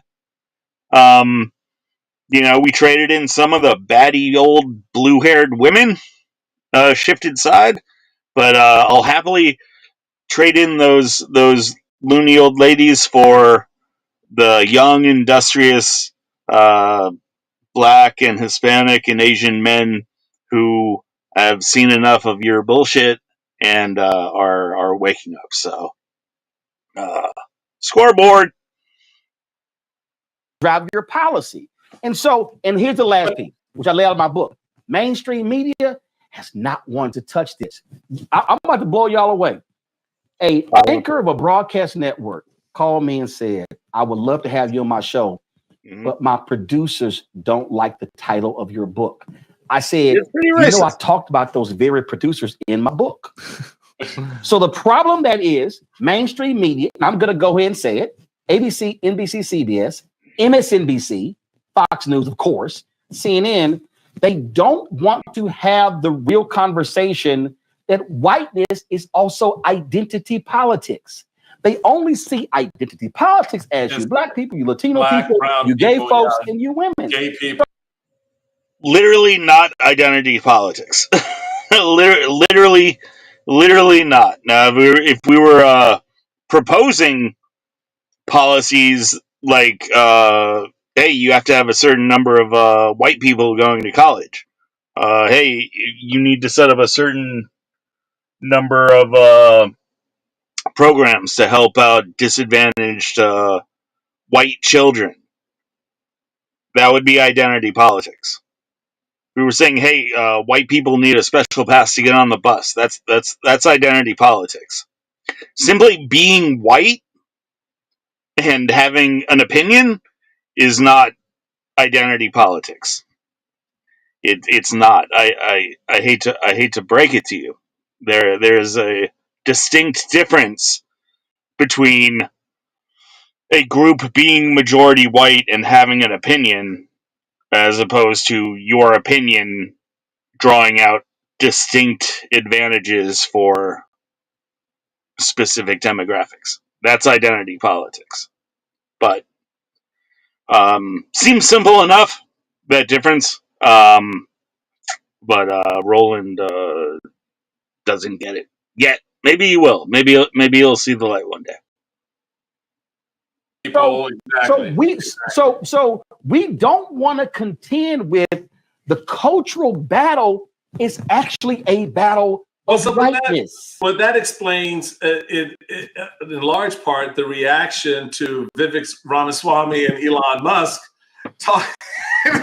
sort of boom, right. They're talking about, oh yes, those HB1 visas. Yeah, we got a whole different plan. We need to bring black and brown people in because you white men are dumb as shit. And guess what? Listen to the joy that he had in his voice saying that. You white people are as dumb as shit. Vivek did not say that. And they racialize it so much.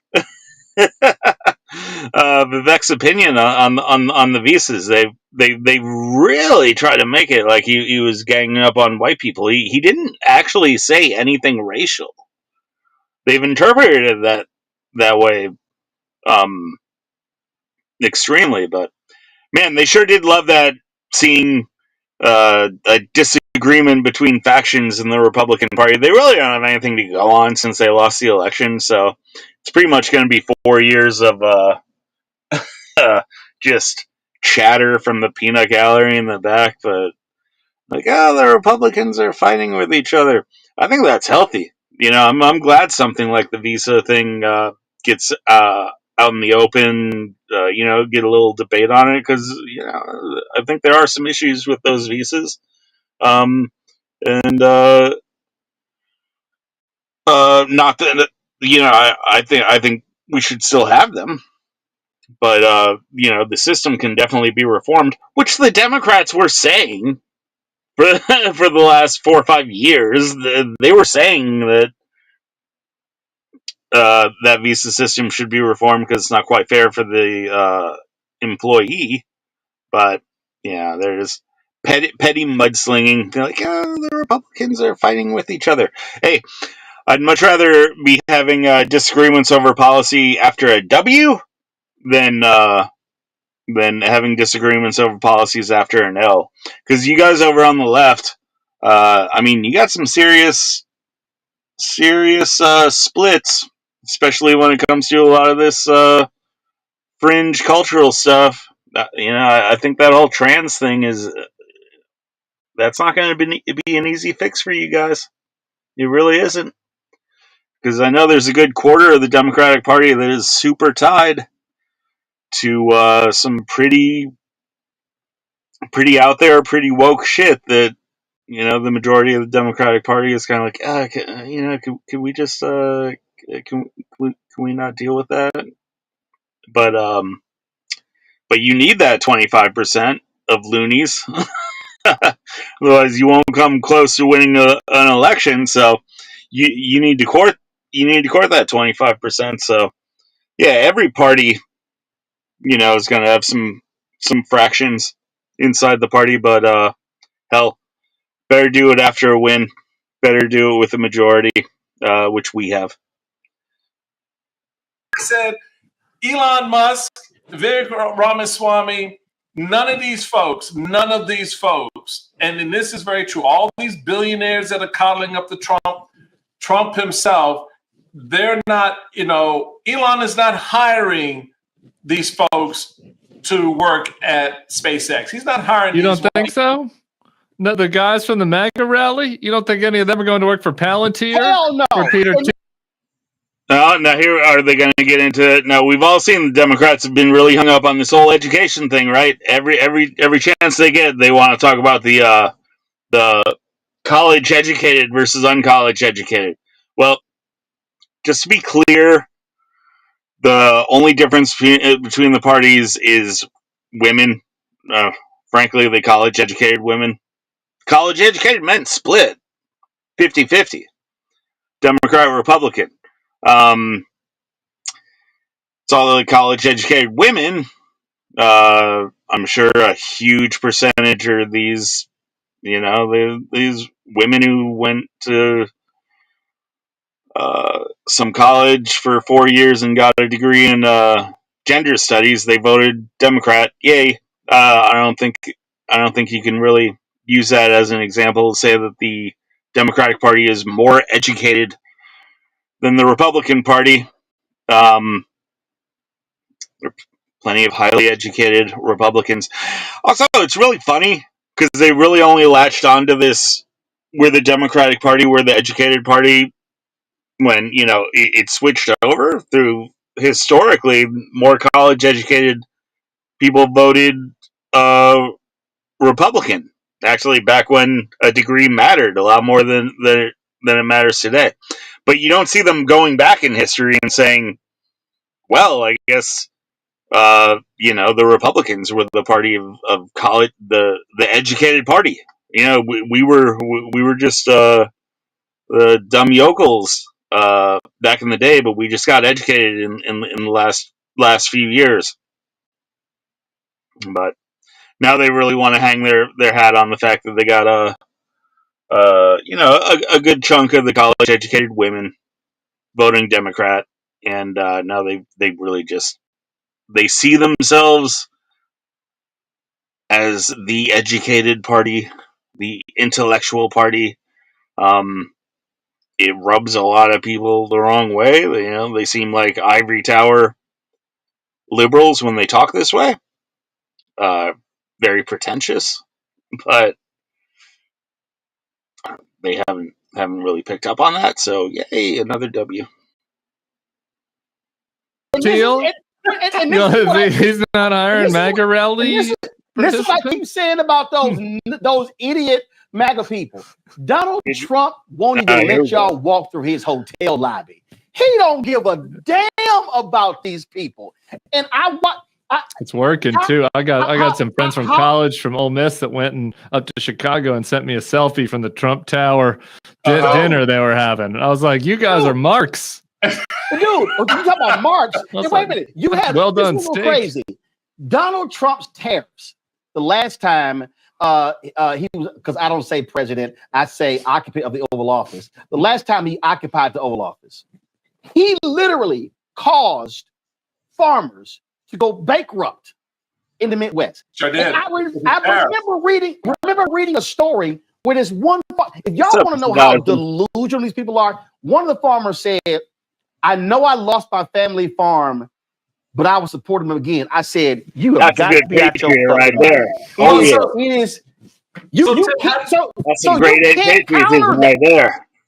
Well, and that's why you not only saw what you saw play out in this general election, irrespective of the Democrats' incumbency and communication, a few other things politically.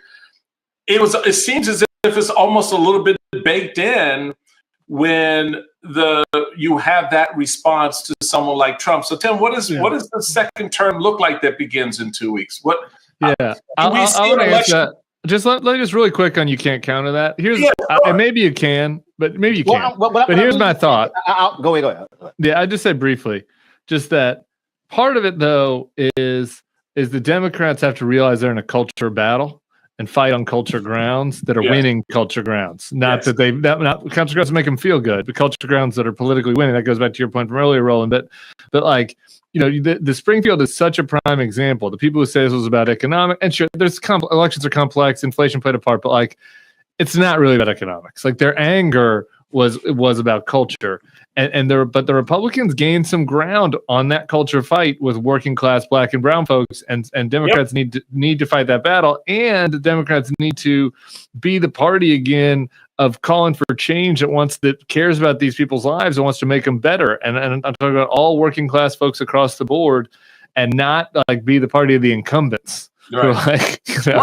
We want things to stay the same. So anyway, I think that's how you combat it. You try to regenerate that mantle of being the ones that are fighting the man, not the one that are the man, and that you engage in culture battles for what they are and see them clearly, rather than like pretending like, putting a plant in Springfield's going to help, because it didn't. You are the man. You are the party that wants a big, bad government. You are the party that wants a huge government taxing everybody as much as you possibly can, running every program, running every facet of the economy and society as much as you possibly can, going through the federal government. You are the man. All right, so I mean, good luck on your your switch up in marketing, but like, when people think about it, they see that you are the man. You are you are Big Brother. It backfired, actually. Well, first of all, let me explain this idea in terms of how they gain. This is people need to understand. When Black voter participation drops, then what is perceived as a gain is really not a gain. It was always there. So the problem is, if you look at the last, since Obama's election in 2008, we're actually falling back towards pre-Obama voting participation. Yep. Then you throw in the Shelby v. Holder decision. Right. Okay. Then you throw all of that. Now all of a sudden you have a complete targeting to contract the Black vote. But here's the other piece that there was a real gain though among Hispanic and like Hispanic, Asian. Like if you go to the border, like that's a gain. Like there were Hispanic districts that became right. Yeah. Right. Because again, Democrats are operating by 1994 data and 1994 game plans. This is what I mean. The further you get away from the civil rights movement, then you have fewer Black people that self-identify.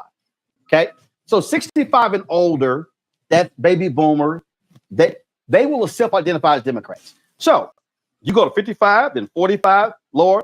What's the one group that Trump won? Gen X. Okay, that's the only demographic that he actually won was Gen X. So when you go lower, African Americans are not self-identifying, which means you're the Democrats.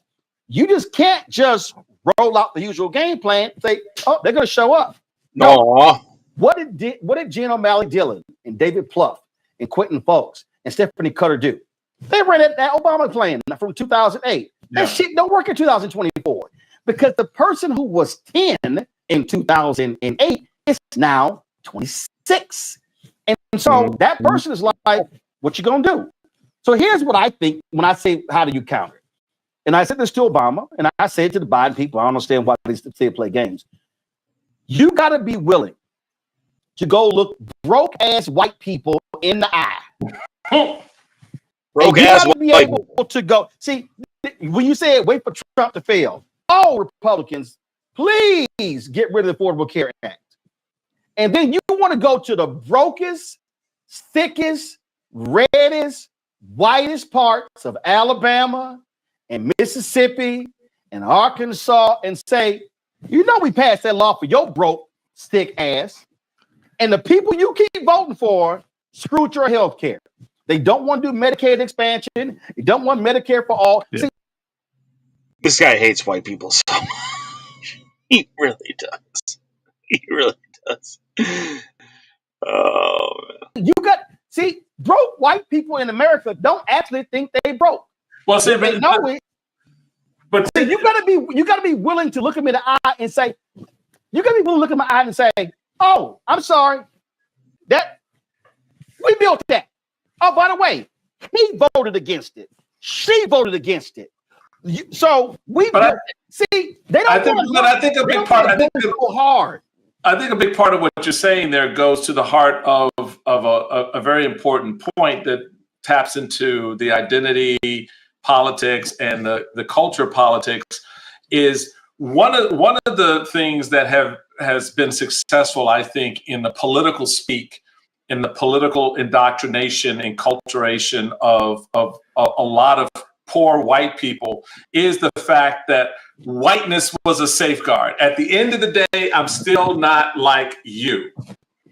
And so you gotta put it on the table. You gotta put it on the table. You put it on the table that you are exactly like them. Dude, you mentioned Reconstruction. It is an undeniable fact in the history of America. At every period when Black people fought for civil and economic rights, white people benefited. I'm about to mess up a lot of white women. White women, y'all keep voting for Trump and Republicans. Guess what, white women? You have been the greatest beneficiaries of affirmative action more than anybody else. You know why? Because when they say MWBE Enterprises, the W should be WW, white women. Y'all have gotten more contracts than anybody else. White women who are doctors and lawyers and engineers in professional schools. Y'all should be thanking Black people because Title IX, y'all ain't know where the hell Title IX comes from. It comes from the 1964 Civil Rights Act, which Black people fought for. And you know why y'all were included? Because a racist in Virginia, Judge Smith, inserted women thinking he was going to kill the bill, and it didn't. So y'all got Title IX, which opened the professional schools up because of the law. That was Black people who fought for the law. So I'm saying but it also went into sports, and it's gone. It's business, sports, all of those spaces. All these white women who are CEOs, all these white women who are boards of directors, you benefited because guess what? White men wanted y'all in the kitchen having babies at home. Let's just go ahead and put it out there. Coming back, Harrison Butker. Not past tense. Josh Hawley's all about that. We just got to be honest about this here. And so what we're dealing with, so Democrats are trying to play nice about it. And I said this to Senator Bernie Sanders. I said, if you keep talking identity politics, I said, I'm going to wax your ass publicly. I told him that to his face. I said, you about to have a problem because Bernie keeps thinking class. He keeps yelling identity politics. I'm like, dude, I wish these people could stop. Well, it's like, if the Democrat, Bill Maher, shut the fuck up. Oh, Democrats keep going identity politics. Michael, you were the chair of the party. Yeah. Correct me if I'm wrong. All of politics is about segmenting groups. Yes. You segment based to you upon race, to age, you, geography. All of politics is identity politics. Gender, all of it. Yeah, it can go wrong though. Tim, but to this point, Tim, you were a comms guy. And so your communication was based on identity, for right? sure. No, for sure. Look, for sure. And it's totally overstated by the critics. That said, identity politics can go awry. And we don't need to go over all the ways that it has for the Democrats, but there are times where the Democrats have let some elite members of one group, we'll use the obvious one, for example, Latinos, like some Latino academics decided that they wanted to use Latinx or Latinx, right, which I wanted to call it. And so then Democratic groups were like, we're doing identity politics by saying, I love how like a couple years go by and so many of these Democrats come out and when something proves itself to be absolutely silly, they're like, oh yeah, I was Latinx, Latinx, that was ridiculous. What were we doing? Dude, I swear to God, Tim Miller here, if Latinx was a popular thing, he would go along with it. He would say that you're racist if you don't call Latin people Latinx. They test where the wind is blowing, and you see a lot of them are switching up on the whole trans thing in the last year or so. Once it became painfully obvious that a lot of this stuff had gone crazy overboard, some of them are coming out and actually saying something. Where you go back and you watch video of them a year or two before, they were the ones coming out calling everyone transphobic if you weren't completely towing the party line. So I mean, take what he's saying with a grain of salt. Saying we're reaching out to Latinx people, but then all the voters are like, what the hell are you talking about? If you're going to do identity politics, just do it right though. Like actually pander with, like, sometimes the Democrats think they're pandering, but they're only pandering to a tiny group of people that are already going to be with them instead of pandering with to the actual demographic. Like, I want to see some good pandering from the Democrats. That's my advice. But see again, though, that goes back to the fundamental problem of Democrats. Is that sometimes you can be so smart you dumb as shit. Right. So what happens is Democrats, you have Democrat elites who are in these very small circles. Yep. And let me also add, in those small elite Democrat circles, they pretty damn white and exclusionary. So they come up with they're educated at minimum. They come up with shit like Latinx, and didn't go talk to none of the people who fall in the category. I mean, I remember when it first came out, I was like, and I'm born and raised in Texas. I'm like, y'all been like, hell no, we don't use that. So Latinos, remember, even we talk about Latino/Hispanics, because in America, this is still politics. You can't treat a Texan, a Mexican American in Texas, the same way a Chicano in Chicago, nope, or Puerto Rican or Dominican Republic, or the Venezuelan politics, or right. Cuban, and so that's what Tim was saying. Tim was saying, get your identity politics right if you're gonna do it. But see, what they don't understand is this pandering shit. It only works for the people who are already leaning Democrat. It's just like with the Puerto Rican thing, with the comedian. A week or two before the election told that Puerto Rican joke. All the Democrats were so sure that every Puerto Rican in America, none of them are going to vote Republican now because they heard a Puerto Rican joke.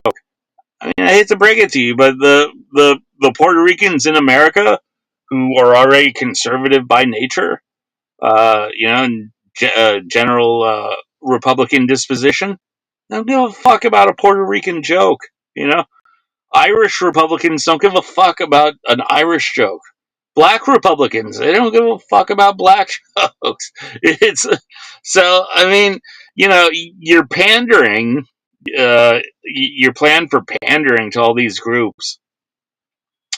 It only works for the people who are already predisposed for the wanting, the hearing, the needing to hear the pandering, and the people who are super sensitive, and that's probably why you're losing numbers, because you have that base, and then slowly people kind of trickle away from that, and don't really give a fuck or thinking about different things.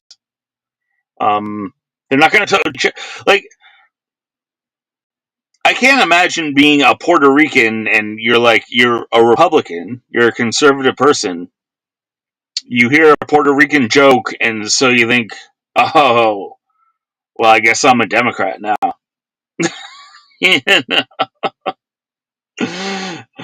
I guess I'm a Democrat. I got to be a Democrat. They told a Puerto Rican joke. I mean, that's just not the way it works on this side.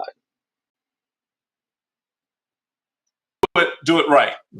But also, we have to, this is where Democrats don't want to deal with it. You have to confront whiteness. And what I mean by that is you have to literally say things that are going to make some people uncomfortable. You have to be willing to go, when I say go to those places and challenge them head on. And I see all these stories, and David Sirota keeps putting this up about, oh, Democrats, they lost the working class. I keep saying, no, it's called the white working class. No, it's also called the Hispanic working class and the black working class.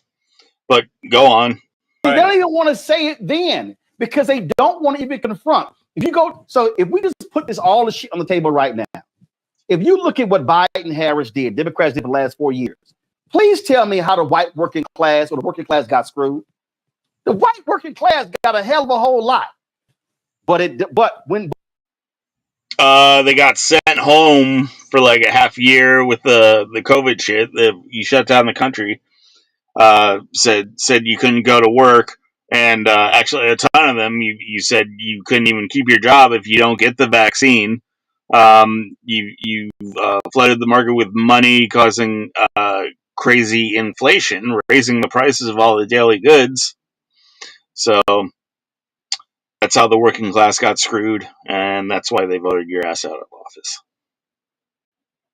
When the right demonizes what you do, and then you don't even know how to talk to people and willing to engage them in a serious way, you have to stand in front of somebody and say, you like that health care, huh? Oh, sure, Affordable Care Act, it ain't perfect, but is it better than having no health care? Oh, let's talk about. Actually, it wasn't better than having no health care because under the Affordable Health Care Act, if you didn't have health care, you had to pay a mandate. A few years there, I had to pay a couple $1,000s for the right to not have health care. So, to directly answer your question, no, simply not having health care was better than not having health care and paying the government $2,000 for not having health care. Let's talk about SNAP benefits. Let's just not talk about SNAP benefits from a poor standpoint. It's called the working class. Let's talk about those real things. See, they don't, because they don't actually want to. I'm just going to go put it out here. If I hear another Democrat fucking talk about the middle class the entire time, I'm sorry. Is that the only class in America? Can you actually say the working poor? Can you actually say low income people? No, the middle class. The middle class. It's more people in the damn lower income bracket than the middle class bracket. But see, we don't want to be honest with this because we don't want to sit on, I don't know, because I know how they feel. You got to tell some broke ass white people who live in towns in the Midwest. They love saying broke ass white people. Look at how everyone cracks up every time he says it. I mean, I'm just saying. That nobody is moving to. No, you got to go ahead and say it. There are broke ass white people living in towns in the Midwest nobody's moving to. But don't send those fucking migrants, because guess what? Your town might get revitalized, and now you're pissed because they're there. Well, so that raises 2 points for me. One of them was the fact that I got into a little bit of a pissing match with a member of Congress from the South. Who was going on, and again, making that false equivalency between being poor and being black. If you think poor, the images of a black person or a black family, and that's media.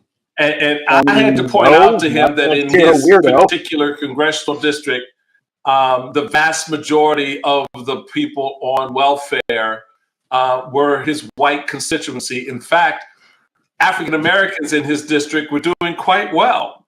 Hold on, no. You guys share with us. So when you hit him with that truth bomb, what happened? Pick a message. These are the same people who were saying that America is flooded with white privilege and white people have so much more than everyone else. And now you're saying that you're actually the only person who understands that there are poor white people, and you have to enlighten the rest of us that there are poor white people. We know. Pick a fucking message. Well, not much. Not much. No. When you hit him, did he go, what? Michael, how dare you? Right. White people are not broke. I'm sure that's exactly how it went. That was essentially the reaction, not just from his office, but from the media, that this, again, this classification was something that they did not want to apply to the very people it should be applied to, because I don't know how you do math when if you're proud to say the majority of these people are white and we're happy, then that would lead me to believe that the majority of poor people in this country would be white too. And yet we don't want to have that conversation. We want to.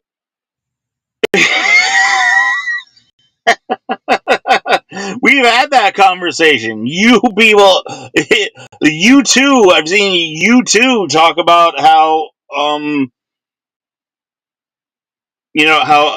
America screws over everybody but white people.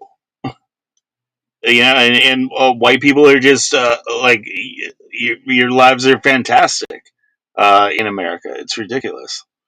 It's ridiculous. They can't even stick to a message for like 15 minutes. To create this illusion that all the wealth and the concentration of the middle class is white, when in fact that is not the relevant reality for a lot of those families, which again, going to how we've looked at this conversation, led Democrats to sort of come up with the narratives that they did that completely missed the white working poor. Look, I'm gonna be gangster. Okay, Tim, you did comms, right? I did, Ben. Okay, to me, here's how you do gangster with comms. All that shit Democrats passed, the Republicans voted against. They were there for the ribbon cutting. Biden should have said, "Send Harris down." Biden should have said, I'm a pop up. See, I just think that sometimes you gotta pop up and say, all right, yeah. Just want to let y'all know.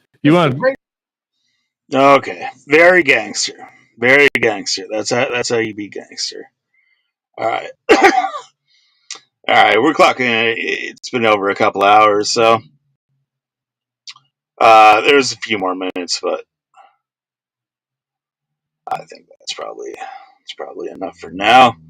Yeah, so there you go. That's the Bulwark with the esteemed Roland Martin. Hope you learned a lot. You don't get a Congress of Minds with that level very often, so I hope you appreciate what you just saw. Absolute genius in action. But yeah, so thanks for tuning in. Hope you enjoyed it. I'm gonna go grab some breakfast here, so I will catch you on the flip side. Take care.